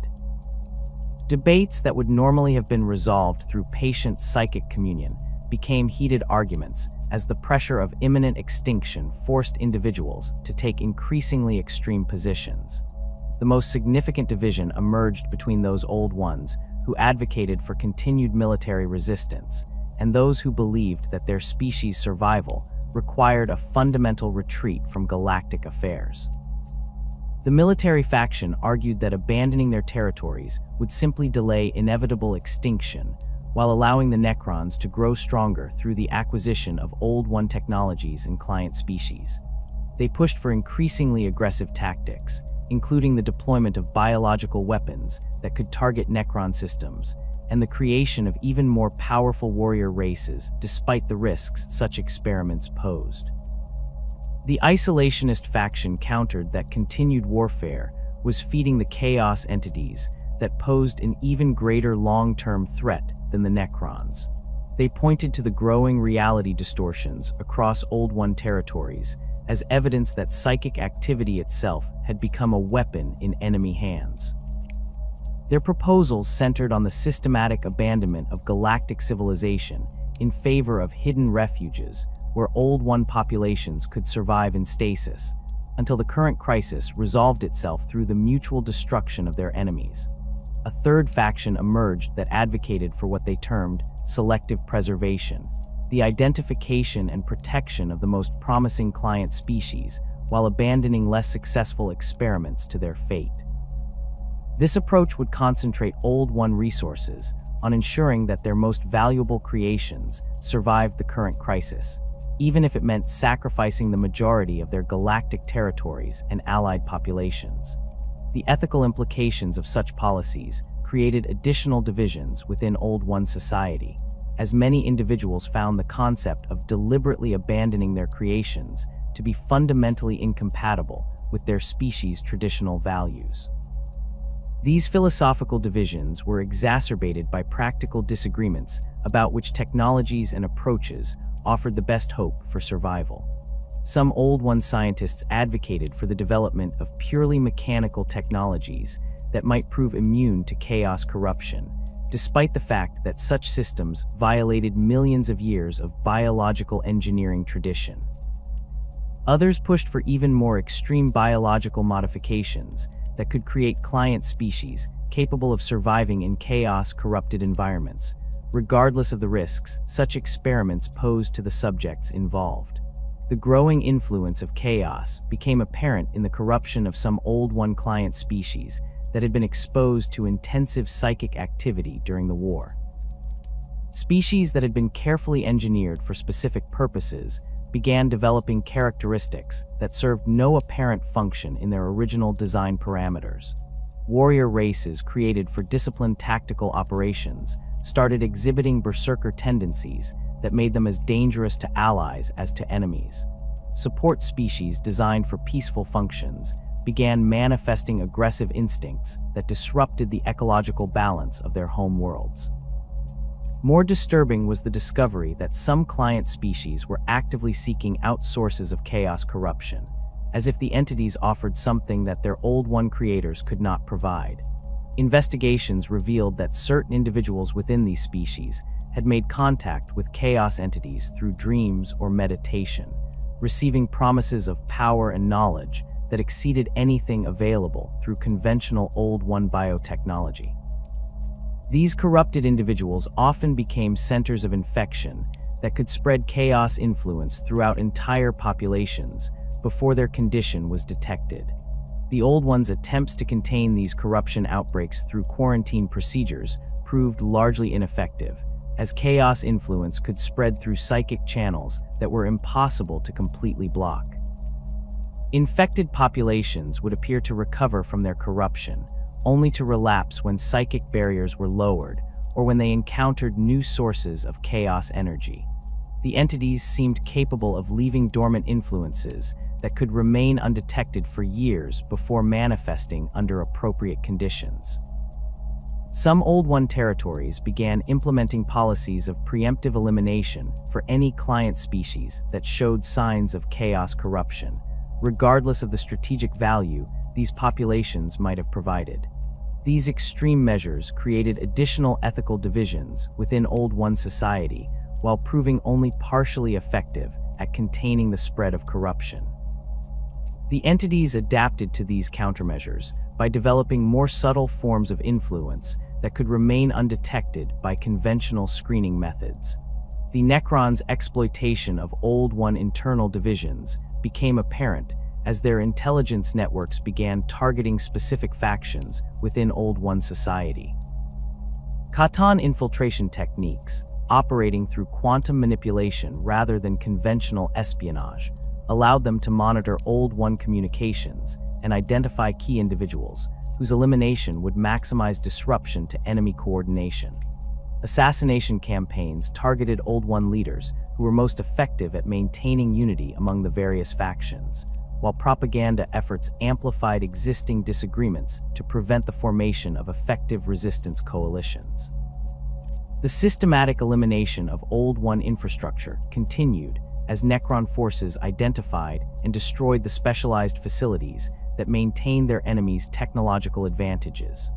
Biofoundries that had produced living weapons for millions of years were targeted with weapons that could sterilize entire continents, eliminating not just the facilities themselves, but also the genetic templates and accumulated knowledge necessary to rebuild them. Research installations that had developed new warrior species were destroyed along with all their experimental subjects and genetic databases, preventing the Old Ones from replacing their losses or adapting to changing battlefield conditions. The destruction of Old One archive facilities represented particularly devastating losses, as these installations contain the accumulated knowledge of millions of years of biological engineering and galactic exploration. Many of these archives existed as living organisms whose genetic codes contained vast databases of information about every species the Old Ones had encountered or created. The targeted elimination of these archive creatures meant that entire categories of Old One knowledge were being permanently erased from the galaxy, making it impossible for survivors to rebuild their civilization, even if they managed to outlast their current enemies. Necron forces began deploying specialized units designed specifically for the systematic elimination of biological life from conquered territories.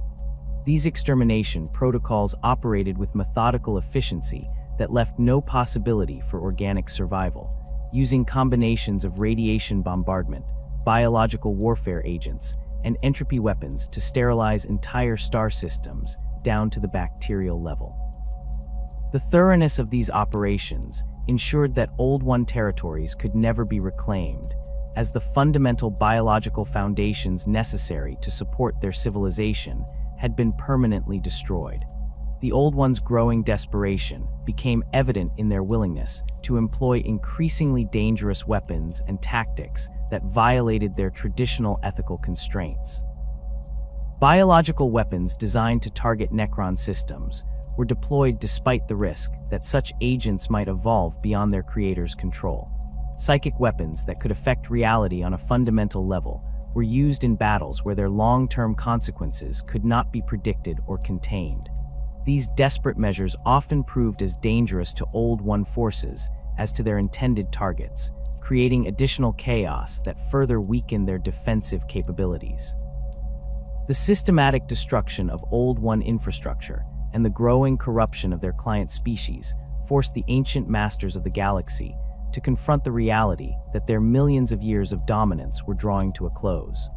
The combined pressure from Necron extermination campaigns and the chaotic influence of warp entities had reduced their once vast territories to scattered enclaves that operated in increasing isolation from one another. The psychic communication networks that had once linked every old One world now carried only fragments of distorted transmissions, often corrupted by chaos interference or cut short by Necron interdiction fields. The decision to abandon their outer territories came not through formal deliberation, but through the practical necessity of consolidating their remaining resources around the most defensible positions. Ancient strongholds that had served as regional capitals for millions of years were hastily evacuated as Necron tomb fleets systematically worked their way through Old One space, leaving behind only sterilized worlds where no trace of biological life remained. The evacuation procedures themselves represented a fundamental departure from Old One traditions, as entire ecosystems that had been carefully cultivated over geological timescales were abandoned to preserve the genetic templates and knowledge necessary for potential future reconstruction. These evacuation efforts revealed the true scope of Old One civilization's collapse. Worlds that had supported billions of beings were reduced to skeleton crews responsible for maintaining essential facilities, while the majority of populations were transported to more secure locations.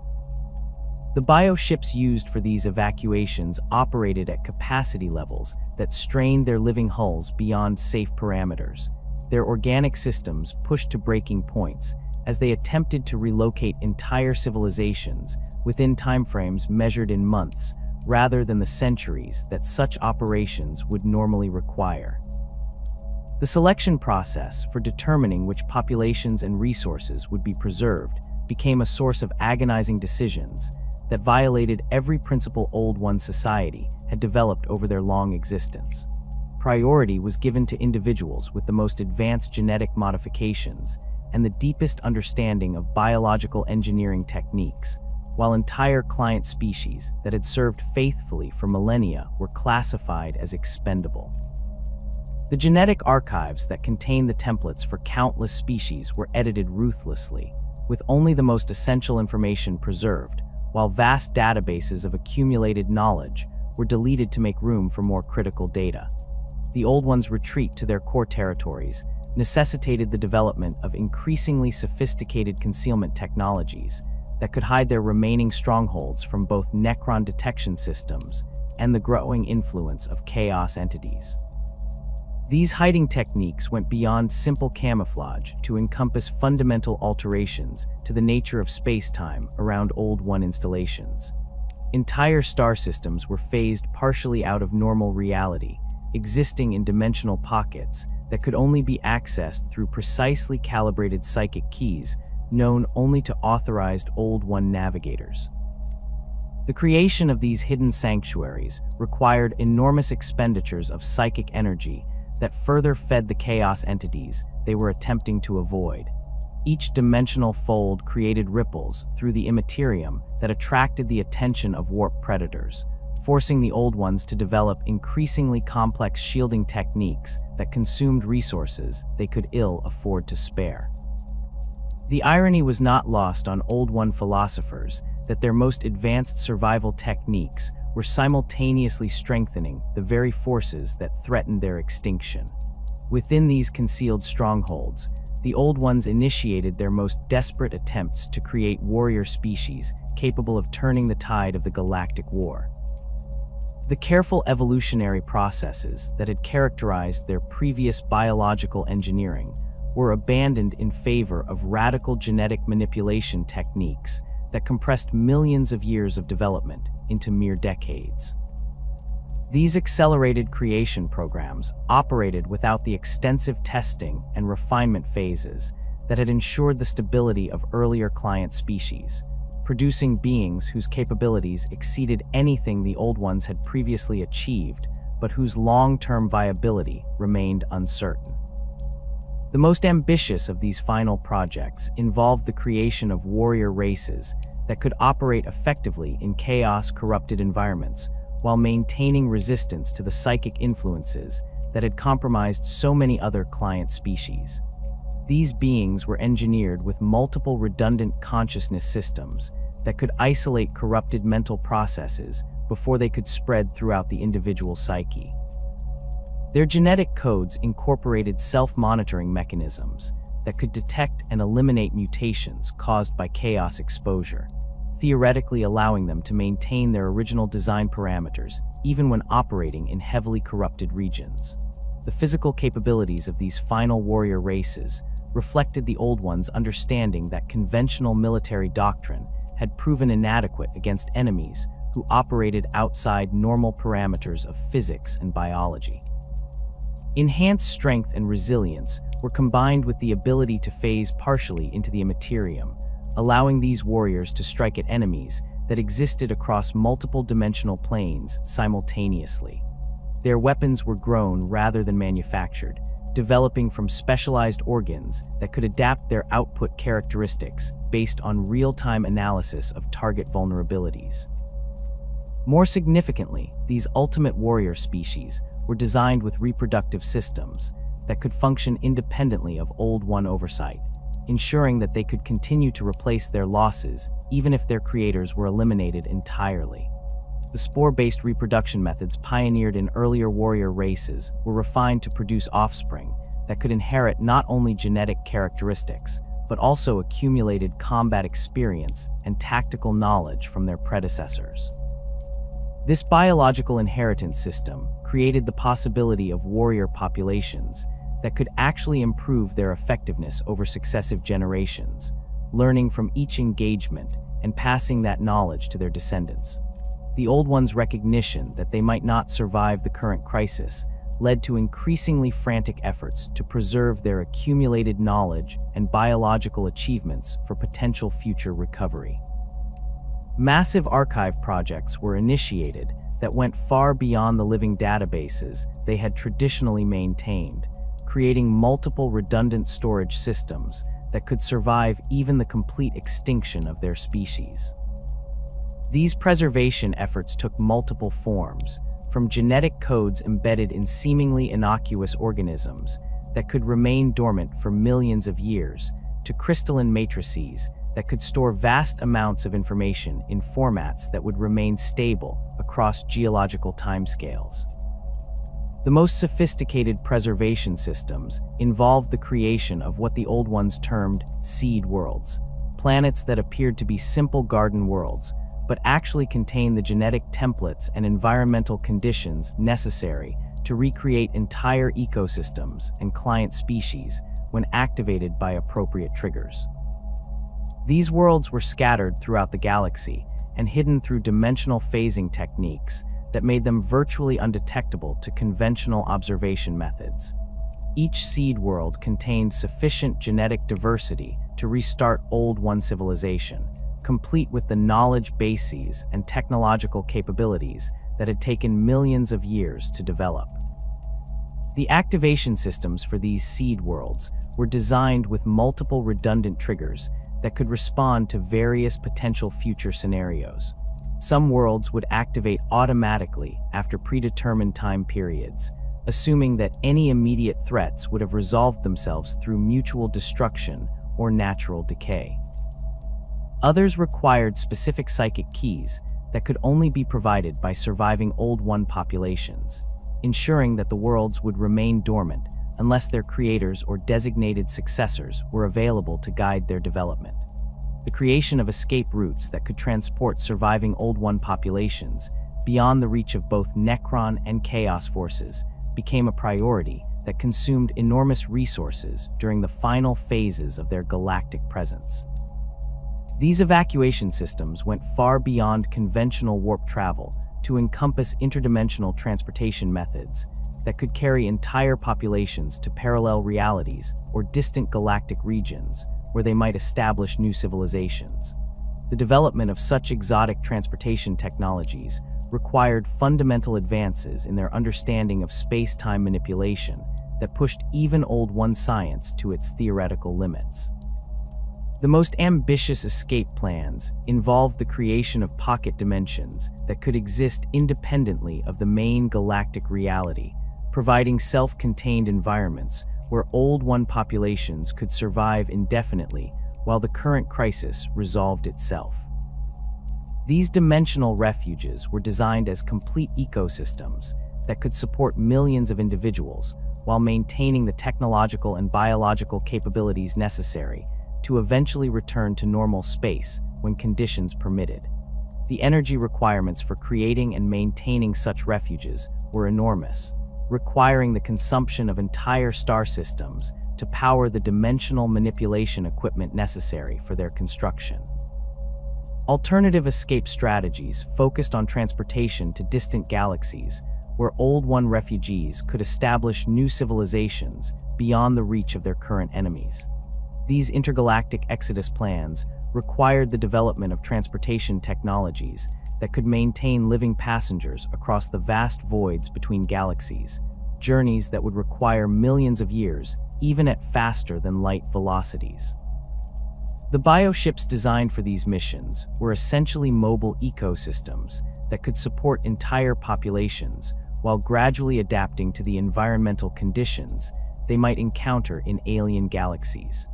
The Old One's final military campaigns reflected their growing desperation as they committed their most powerful and dangerous weapons to battles that they knew they could not ultimately win.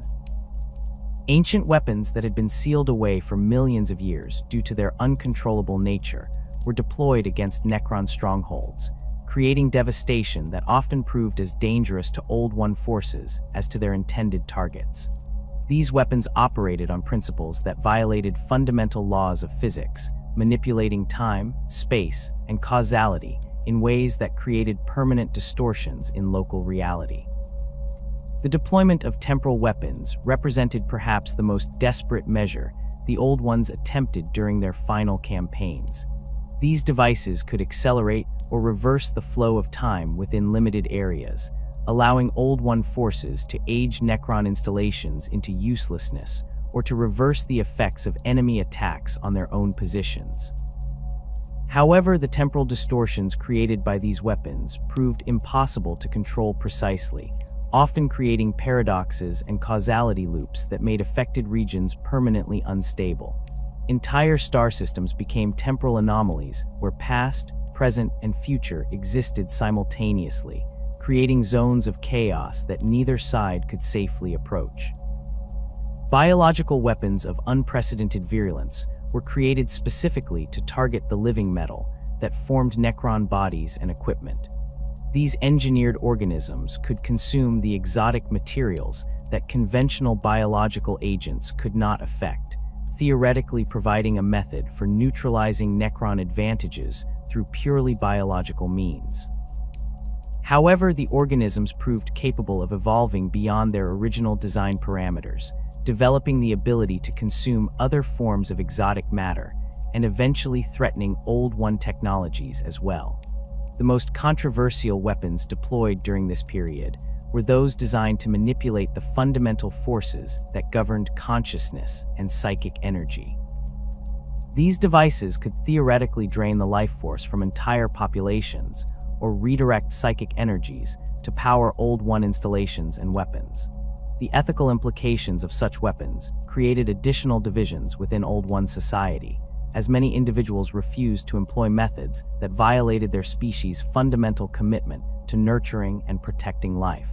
The systematic destruction of Old One strongholds continued despite their increasingly desperate defensive measures. Necron forces had developed specialized siege techniques that could overcome even the most sophisticated biological defenses, using weapons that attacked the quantum foundations of matter itself to eliminate defensive installations that had previously been considered impregnable. The living cities that had served as centers of Old One civilization for millions of years were reduced to their component atoms, their organic structures dissolved at the molecular level by entropy weapons that left no possibility for regeneration or reconstruction. The loss of key research facilities represented catastrophic setbacks for Old One survival efforts. Laboratories that had been developing new defensive technologies or improved warrior species were targeted specifically by Necron intelligence networks, eliminating not only the facilities themselves, but also the irreplaceable knowledge and genetic templates they contained. The destruction of these installations often required the Old Ones to abandon entire research programs that might have provided solutions to their current crisis, forcing them to start from scratch with reduced resources and less time than such projects normally required. The fragmentation of Old One territories created communication problems that made coordinated resistance increasingly difficult. Isolated strongholds found themselves fighting independent battles without knowledge of developments in other regions, unable to coordinate their strategies or share resources effectively. The psychic communication networks that had once provided instantaneous contact across galactic distances now carried only sporadic messages that often arrived days or weeks after the events they described, making strategic planning nearly impossible. The growing influence of chaos entities within Old One territories created additional complications that made their defensive efforts increasingly chaotic and unpredictable. Regions that had been successfully defended against Necron attacks would suddenly experience reality distortions that made them uninhabitable, forcing evacuations that played directly into enemy strategic objectives. The entities seemed capable of learning from Old One defensive tactics, developing countermeasures that turned their enemies' own strategies against them. The final collapse of Old One civilization did not occur through a single catastrophic defeat, but rather through the gradual erosion of their ability to maintain coherent resistance across the galaxy's scattered battlefields. Their last strongholds fell not to overwhelming Necron assaults, but to the simple inability to sustain the complex biological and psychic systems that their technology required. The living cities that had served as administrative centers for millions of years began dying from lack of maintenance, their organic components failing as the specialized knowledge needed to tend them was lost along with the scientists and engineers who had been killed or evacuated to increasingly distant refuges. The Old One's ultimate fate remains one of the galaxy's greatest mysteries, with surviving evidence suggesting multiple possible outcomes rather than a single definitive end to their species. Archaeological surveys conducted during the 41st millennium have uncovered installations that appear to have been deliberately abandoned rather than destroyed, their biological systems placed in carefully maintained stasis that could theoretically be reversed by beings with sufficient understanding of Old One biotechnology. These sites show signs of hasty but organized evacuation, with genetic archives and critical research materials removed but infrastructure left intact, as if their creators intended to return once immediate threats had passed. The most compelling evidence for Old One survival comes from dimensional scanning techniques developed by the Adeptus Mechanicus, which have detected massive artificial structures existing in parallel realities adjacent to normal space-time. These installations appear to be completely self-contained environments capable of supporting large populations indefinitely, suggesting that at least some Old One populations may have successfully retreated to pocket dimensions where they could wait out the current galactic crisis. The energy signatures detected from these dimensional refuges indicate ongoing biological activity on a scale consistent with maintaining entire civilizations, though their exact nature and current status remain beyond the reach of Imperial investigation. Alternative theories propose that surviving Old Ones may have abandoned the galaxy entirely, using their advanced interdimensional technologies to transport their populations to distant galactic clusters where they could rebuild their civilization without interference from Necron or Chaos forces. Long-range astronomical observations have identified several galaxies showing signs of large-scale biological engineering projects that bear similarities to known Old One techniques, though the vast distances involved make direct confirmation impossible with current Imperial technology. These distant projects appear to involve the systematic terraforming of entire galactic regions, transforming barren star systems into garden worlds through methods that exceed even the most optimistic projections of human terraforming capabilities. The possibility that some old ones may have survived within the galaxy itself cannot be dismissed, despite the apparent thoroughness of Necron extermination campaigns. Their mastery of biological camouflage and dimensional manipulation could theoretically allow small populations to remain hidden even in regions that appear to have been completely sterilized. Several Inquisition reports from the 40th and 41st millennia describe encounters with beings whose capabilities and knowledge suggest possible Old One heritage, though such claims are treated with extreme skepticism by most imperial authorities due to the obvious implications for established theological doctrine. The species that emerged as inheritors of the galaxy following the Old One's disappearance bore little resemblance to the carefully guided civilizations that their creators had originally envisioned. The Krork, designed as the ultimate warrior race, underwent rapid evolutionary changes once freed from Old One oversight and psychic control. Without the stabilizing influence of their creators' genetic management, they began developing along paths that emphasized individual aggression and tribal competition rather than the coordinated military effectiveness they had been designed to provide. Their sophisticated biotechnology gradually degraded as successive generations lost the instinctive understanding of complex engineering principles that had been encoded in their original genetic template. The devolution of the Krork into the savage orcs that would plague the galaxy for the next 60 million years represents one of the most significant unintended consequences of Old One genetic engineering. The spore-based reproduction system that had been designed to provide rapid replacement of battlefield casualties became a mechanism for spreading increasingly primitive versions of the original species across countless worlds. Each new generation of orcs retained fewer of the advanced capabilities that their predecessors had possessed, though they maintained the fundamental aggression and technological instincts that made them formidable opponents despite their declining sophistication. The degradation process appears to have been accelerated by the loss of the psychic coordination networks that had allowed Krork forces to share knowledge and experience across their entire species. Without this collective intelligence system, individual orc populations developed in isolation, adapting to local conditions in ways that gradually diverged from their original design parameters. The technological knowledge that had been encoded in their genetic memory became increasingly fragmented and corrupted, leading to the crude but effective engineering approaches that characterize modern orc society. Despite this apparent devolution, certain orc populations have occasionally demonstrated capabilities that suggest their original Krork heritage remains dormant rather than completely lost.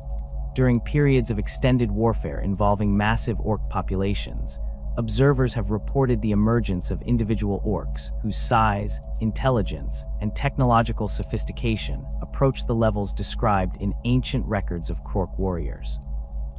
These exceptional individuals seem capable of organizing their lesser cousins into military formations that display tactical coordination and strategic thinking far beyond normal orc capabilities, though such developments rarely persist beyond the lifetime of the extraordinary leaders who inspire them. The Eldar's inheritance of Old One psychic technologies proved both a blessing and a curse that would shape their development throughout the subsequent millions of years. Their creators had designed them with the intellectual flexibility and psychic sensitivity necessary to understand and improve upon Old One biotechnology, making them the most successful inheritors of the ancient knowledge that survived the war in heaven. Eldar craftworlds became repositories of biological engineering techniques that allowed them to maintain technological capabilities that rivaled their creators' achievements, though they lacked the vast temporal perspective and patient methodology that had characterized Old One science. The Eldar's relationship with the psychic realm proved more problematic than their creators had anticipated. Where the Old Ones had evolved natural safeguards against psychic corruption over millions of years, the Eldar possessed raw psychic power without equivalent protective mechanisms. Their enhanced emotional range and psychic sensitivity, originally designed to facilitate coordination with other warrior species, made them particularly vulnerable to the influence of chaos entities that continued to grow stronger in the aftermath of the war in heaven. The gradual corruption of Eldar society over the following millennia demonstrated the long-term consequences of creating psychically powerful species without adequate safeguards against warp influence. Their natural longevity and enhanced capabilities led to a civilization that gradually became obsessed with increasingly extreme experiences and sensations, unknowingly feeding the very chaos entities that their creators had struggled to contain. The eventual birth of Slaanesh through the collective psychic emanations of Eldar civilization represents perhaps the most catastrophic failure of Old One genetic engineering, creating a chaos god whose existence threatens every psychically active species in the galaxy. The technological legacy of the Old Ones proved more durable than their biological creations, with artifacts and installations surviving across the galaxy long after their creators' disappearance. These remnants demonstrate capabilities that exceed anything achieved by subsequent civilizations, operating through principles that combine biological engineering with psychic manipulation in ways that modern science cannot fully comprehend. Imperial tech marines who have studied Old One artifacts report technologies that seem to violate fundamental laws of physics, manipulating matter and energy through methods that appear to be based on conscious, rather than mechanical processes. The most significant Old One installations are the Webway gates that provide rapid transit across galactic distances without the risks associated with conventional warp travel. These structures appear to be grown rather than built, their organic components interfacing seamlessly with crystalline matrices that can manipulate space-time to create stable tunnels through the Imperium. The gates demonstrate self-repair capabilities that have allowed them to function for millions of years without maintenance, though many have been damaged or destroyed by the reality storms that plague the modern warp. The Webway itself represents the Old One's most enduring achievement, a galaxy-spanning transportation network that operates independently of the chaos-corrupted warp that makes conventional interdimensional travel so dangerous.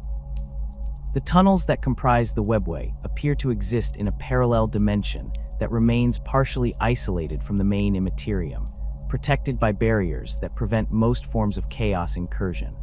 This isolation has allowed the Webway to remain functional even as the broader warp has become increasingly unstable, though sections of the network continue to fail as their ancient maintenance systems gradually break down. Archaeological evidence of Old One presence can be found on worlds throughout the galaxy, though much of it requires sophisticated detection equipment to identify due to the biological nature of their technology. Structures that appear to be natural geological formations often reveal themselves to be artificial constructs when subjected to detailed genetic analysis, their organic components having fossilized or evolved into forms that blend seamlessly with local ecosystems. These hidden installations sometimes retain limited functionality, responding to psychic stimuli or genetic triggers in ways that suggest their original programming remains partially active. The distribution of Old One ruins follows patterns that reflect their approach to galactic colonization, with major installations located at points where the boundary between real space and the Imperium was naturally thin. These nexus points provided optimal conditions for the interdimensional manipulation that characterized Old One technology, allowing them to establish facilities that could draw power directly from the warp while maintaining stable connections to normal space. Many of these locations have since become sites of significant psychic activity, attracting everything from chaos cults to Eldar shrines to Imperial psyker training facilities. Genetic analysis of various species across the galaxy has revealed evidence of Old One manipulation that extends far beyond their known client races. Subtle modifications to baseline genetic templates suggest that the Old Ones may have influenced the development of countless species through careful environmental manipulation and selective breeding programs that operated over geological timescales. These modifications often appear designed to enhance psychic potential or improve adaptation to specific environmental conditions, indicating that the Old Ones viewed the entire galaxy as a vast biological experiment rather than simply a collection of territories to be controlled. The influence of Old One genetic engineering can be detected in human populations, though the modifications appear to be relatively minor compared to those found in species like the Eldar or the remnants of other client races. Certain human bloodlines show genetic markers that suggest deliberate enhancement of psychic potential or resistance to environmental hazards, though these modifications may have been introduced indirectly through interbreeding with more heavily modified species rather than through direct Old One intervention. The navigator gene that allows certain humans to perceive warp currents bears particular similarities to modifications found in other species, suggesting a common origin in Old One biotechnology. The technological principles underlying Old One artifacts continue to influence the development of advanced technologies throughout the galaxy, though few civilizations possess the knowledge necessary to replicate their achievements directly. The Adeptus Mechanicus has identified several standard template construct designs that appear to be based on reverse-engineered Old One technologies, though the biological components that made the original systems so effective have been replaced with mechanical alternatives that provide only a fraction of the original capabilities. These hybrid technologies demonstrate the potential for combining Old One principles with conventional engineering, though such experiments often prove unstable or dangerous when attempted without proper understanding of the underlying biological processes. The psychic resonance patterns that characterize Old One installations have been detected in various locations across the galaxy, often in areas where no obvious ruins or artifacts are present. These resonance signatures suggest the presence of Old One influence that operates below the threshold of conventional detection, possibly through quantum-level modifications to local space-time that continue to affect the development of nearby ecosystems.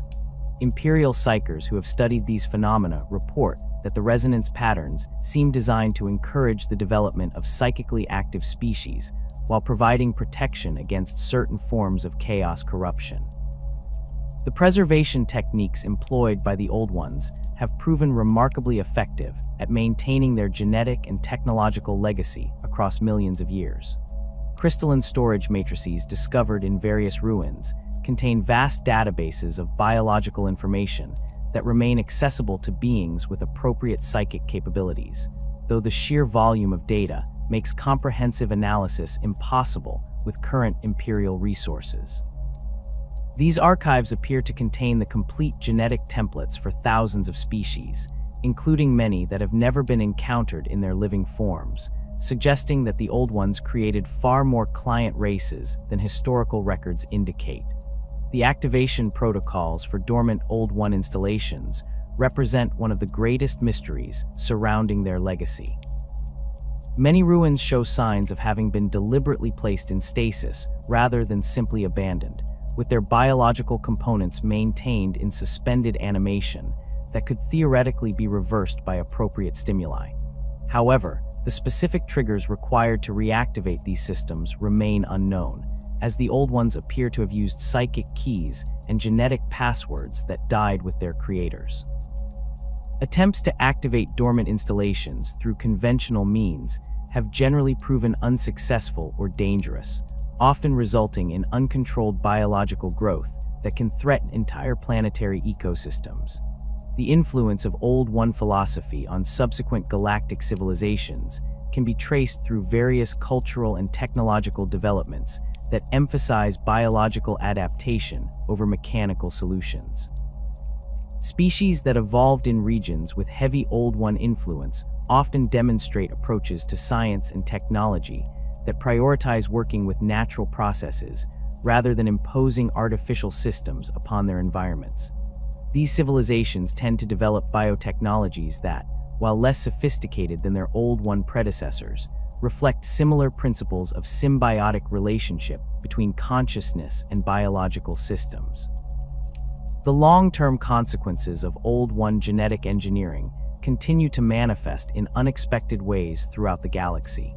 Species that appear to have no direct connection to Old One client races sometimes exhibit capabilities or characteristics that can only be explained through ancient genetic modifications that have been passed down through millions of years of evolution. These inherited traits often remain dormant until triggered by specific environmental conditions or genetic combinations, suggesting that the Old Ones embedded safeguards and contingencies in their creations that could activate long after their own disappearance. The influence of the Old Ones permeates the 41st millennium in ways that most inhabitants of the galaxy cannot comprehend, their ancient legacy manifesting through technologies, species, and cosmic phenomena that continue to shape the fate of countless worlds. For the Eldar, the memory of their creators remains a fundamental aspect of their cultural identity, woven into their mythology as the foundation myth that explains both their greatness and their eternal struggle against extinction. Eldar farseers speak of the Old Ones not as distant historical figures, but as the eternal shapers whose wisdom continues to guide their species through the darkest periods of galactic history. The Eldar understanding of Old One legacy differs significantly from the fragmentary records available to other species. Their racial memory, enhanced by psychic abilities that allow them to access ancestral experiences directly, preserves detailed knowledge of Old One biotechnology and philosophy that has been lost to conventional historical analysis. Craftworld libraries contain wraithbone constructs that store the complete genetic templates of dozens of Old One client species, along with theoretical frameworks for biological engineering that exceed anything achieved by subsequent civilizations. These archives reveal that the Old Ones viewed consciousness itself as a form of biological technology that could be cultivated and enhanced through careful manipulation of psychic resonance patterns. Eldar mythology describes the Old Ones as beings who existed in perfect harmony with the natural flow of time and space, capable of perceiving the threads of fate that connect all living things across the galaxy. This perspective influences every aspect of Eldar society, from their approach to warfare to their methods of technological development. Eldar seers use divination techniques that they claim were taught directly by Old One mentors, reading the patterns of future probability through methods that combine psychic perception with genetic analysis of biological systems. Their ability to predict enemy movements and identify optimal strategic responses derives from Old One knowledge of how consciousness interacts with the fundamental forces that govern reality.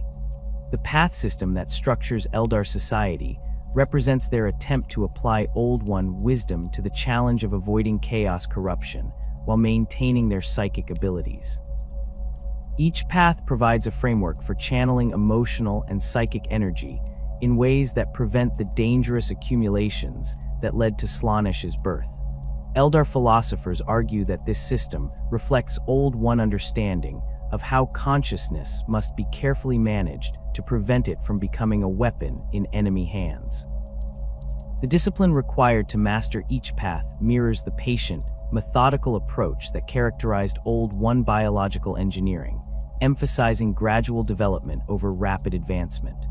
The Imperium's knowledge of the war in heaven remains fragmentary and often contradictory, filtered through millennia of imperial propaganda and theological interpretation that has obscured the true nature of the conflict. Imperial scholars possess sufficient archaeological evidence to confirm that a massive galactic war occurred millions of years before humanity's emergence, but the specific details of the combatants and their motivations have been lost or deliberately suppressed. The Adeptus Mechanicus maintains classified archives containing Old One artifacts and Necron technology, but access to these materials is restricted to the highest levels of the tech priest hierarchy due to concerns about technological heresy and chaos corruption. Imperial understanding of Old One capabilities has been shaped primarily by encounters with their surviving technologies rather than direct historical records. Tech Marines who have studied Old One installations report devices that operate through principles completely alien to conventional Imperial science, manipulating biological and psychic forces in ways that seem to violate the fundamental laws of physics. These observations have led to theological debates within the Adeptus Mechanicus about whether Old One technology represents legitimate scientific achievement or dangerous sorcery that should be destroyed rather than studied.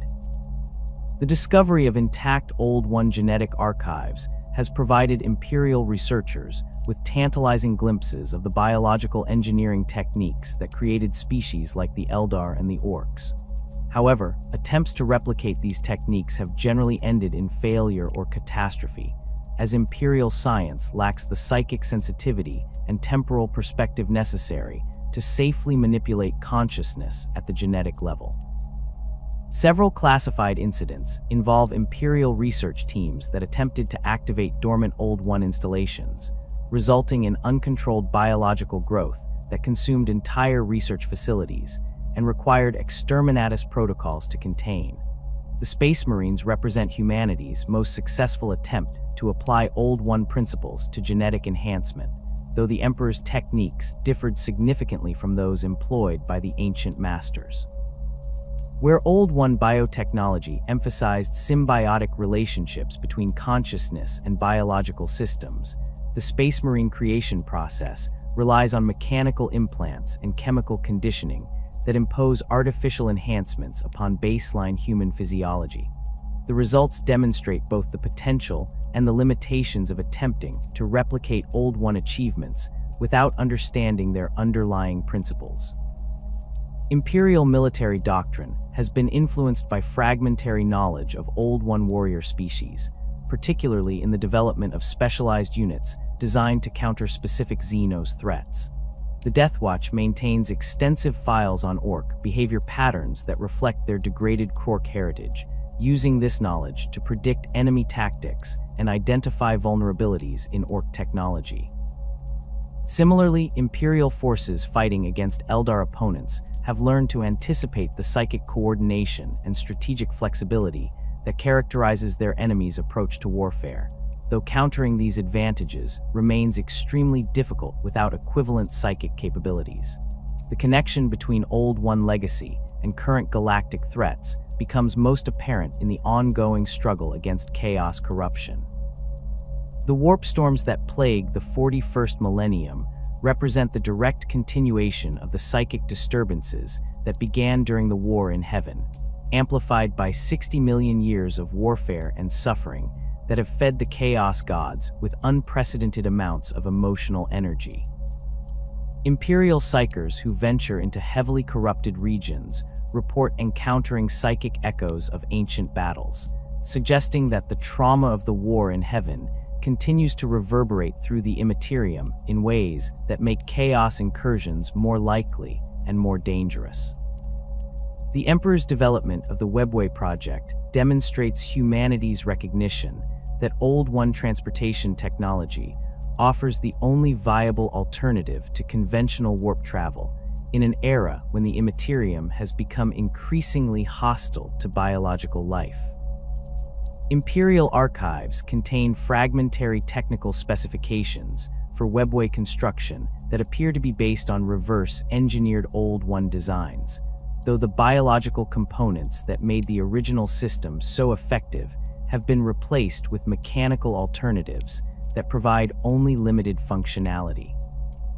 The failure of the Webway project following the Horus Heresy represents not only a strategic disaster for humanity, but also the loss of the best opportunity to escape dependence on chaos-corrupted warp travel.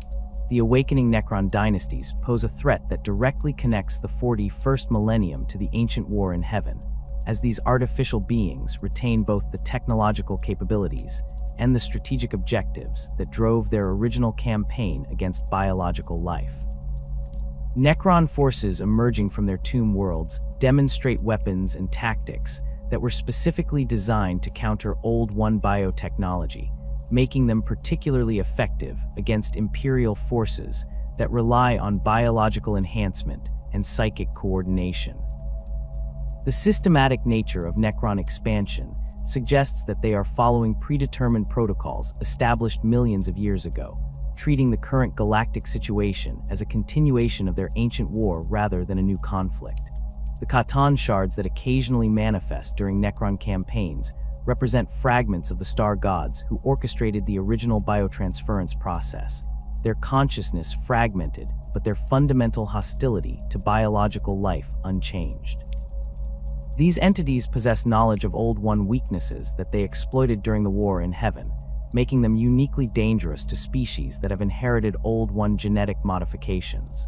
Imperial forces that encounter Khatan shards report weapons, effects that seem designed specifically to disrupt biological processes and psychic abilities, suggesting that these ancient beings retain detailed knowledge of how to counter the advantages that Old One engineering provided to their client species. The possibility that hidden Old One enclaves or descendants might still exist in the dark corners of the galaxy represents one of the most intriguing mysteries of the 41st millennium.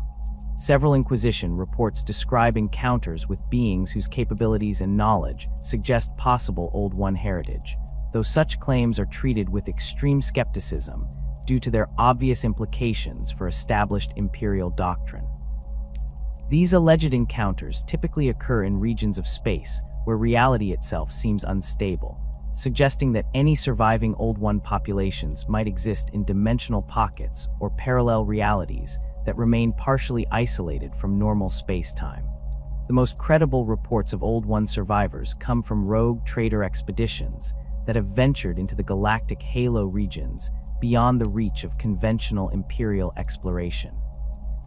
These distant areas contain star systems that show signs of large-scale biological engineering projects that bear similarities to known Old One techniques, though the vast distances involved make direct investigation impossible with current Imperial resources. Long-range astronomical observations have identified several systems where entire planets appear to be artificial constructs grown rather than built, their organic surfaces pulsing with bioluminescent patterns that suggest ongoing biological activity.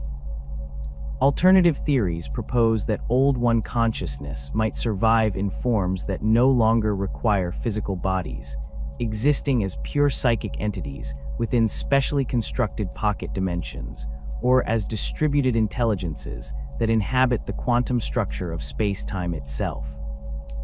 This possibility is supported by reports from Imperial psychers who claim to have encountered alien minds of vast age and knowledge during deep meditative states, though such experiences are often dismissed as chaos-induced hallucinations rather than genuine contact with ancient beings. The Tau Empire's rapid technological development and sophisticated understanding of biological systems has led some Imperial xenobiologists to speculate about possible Old One influence in their evolution.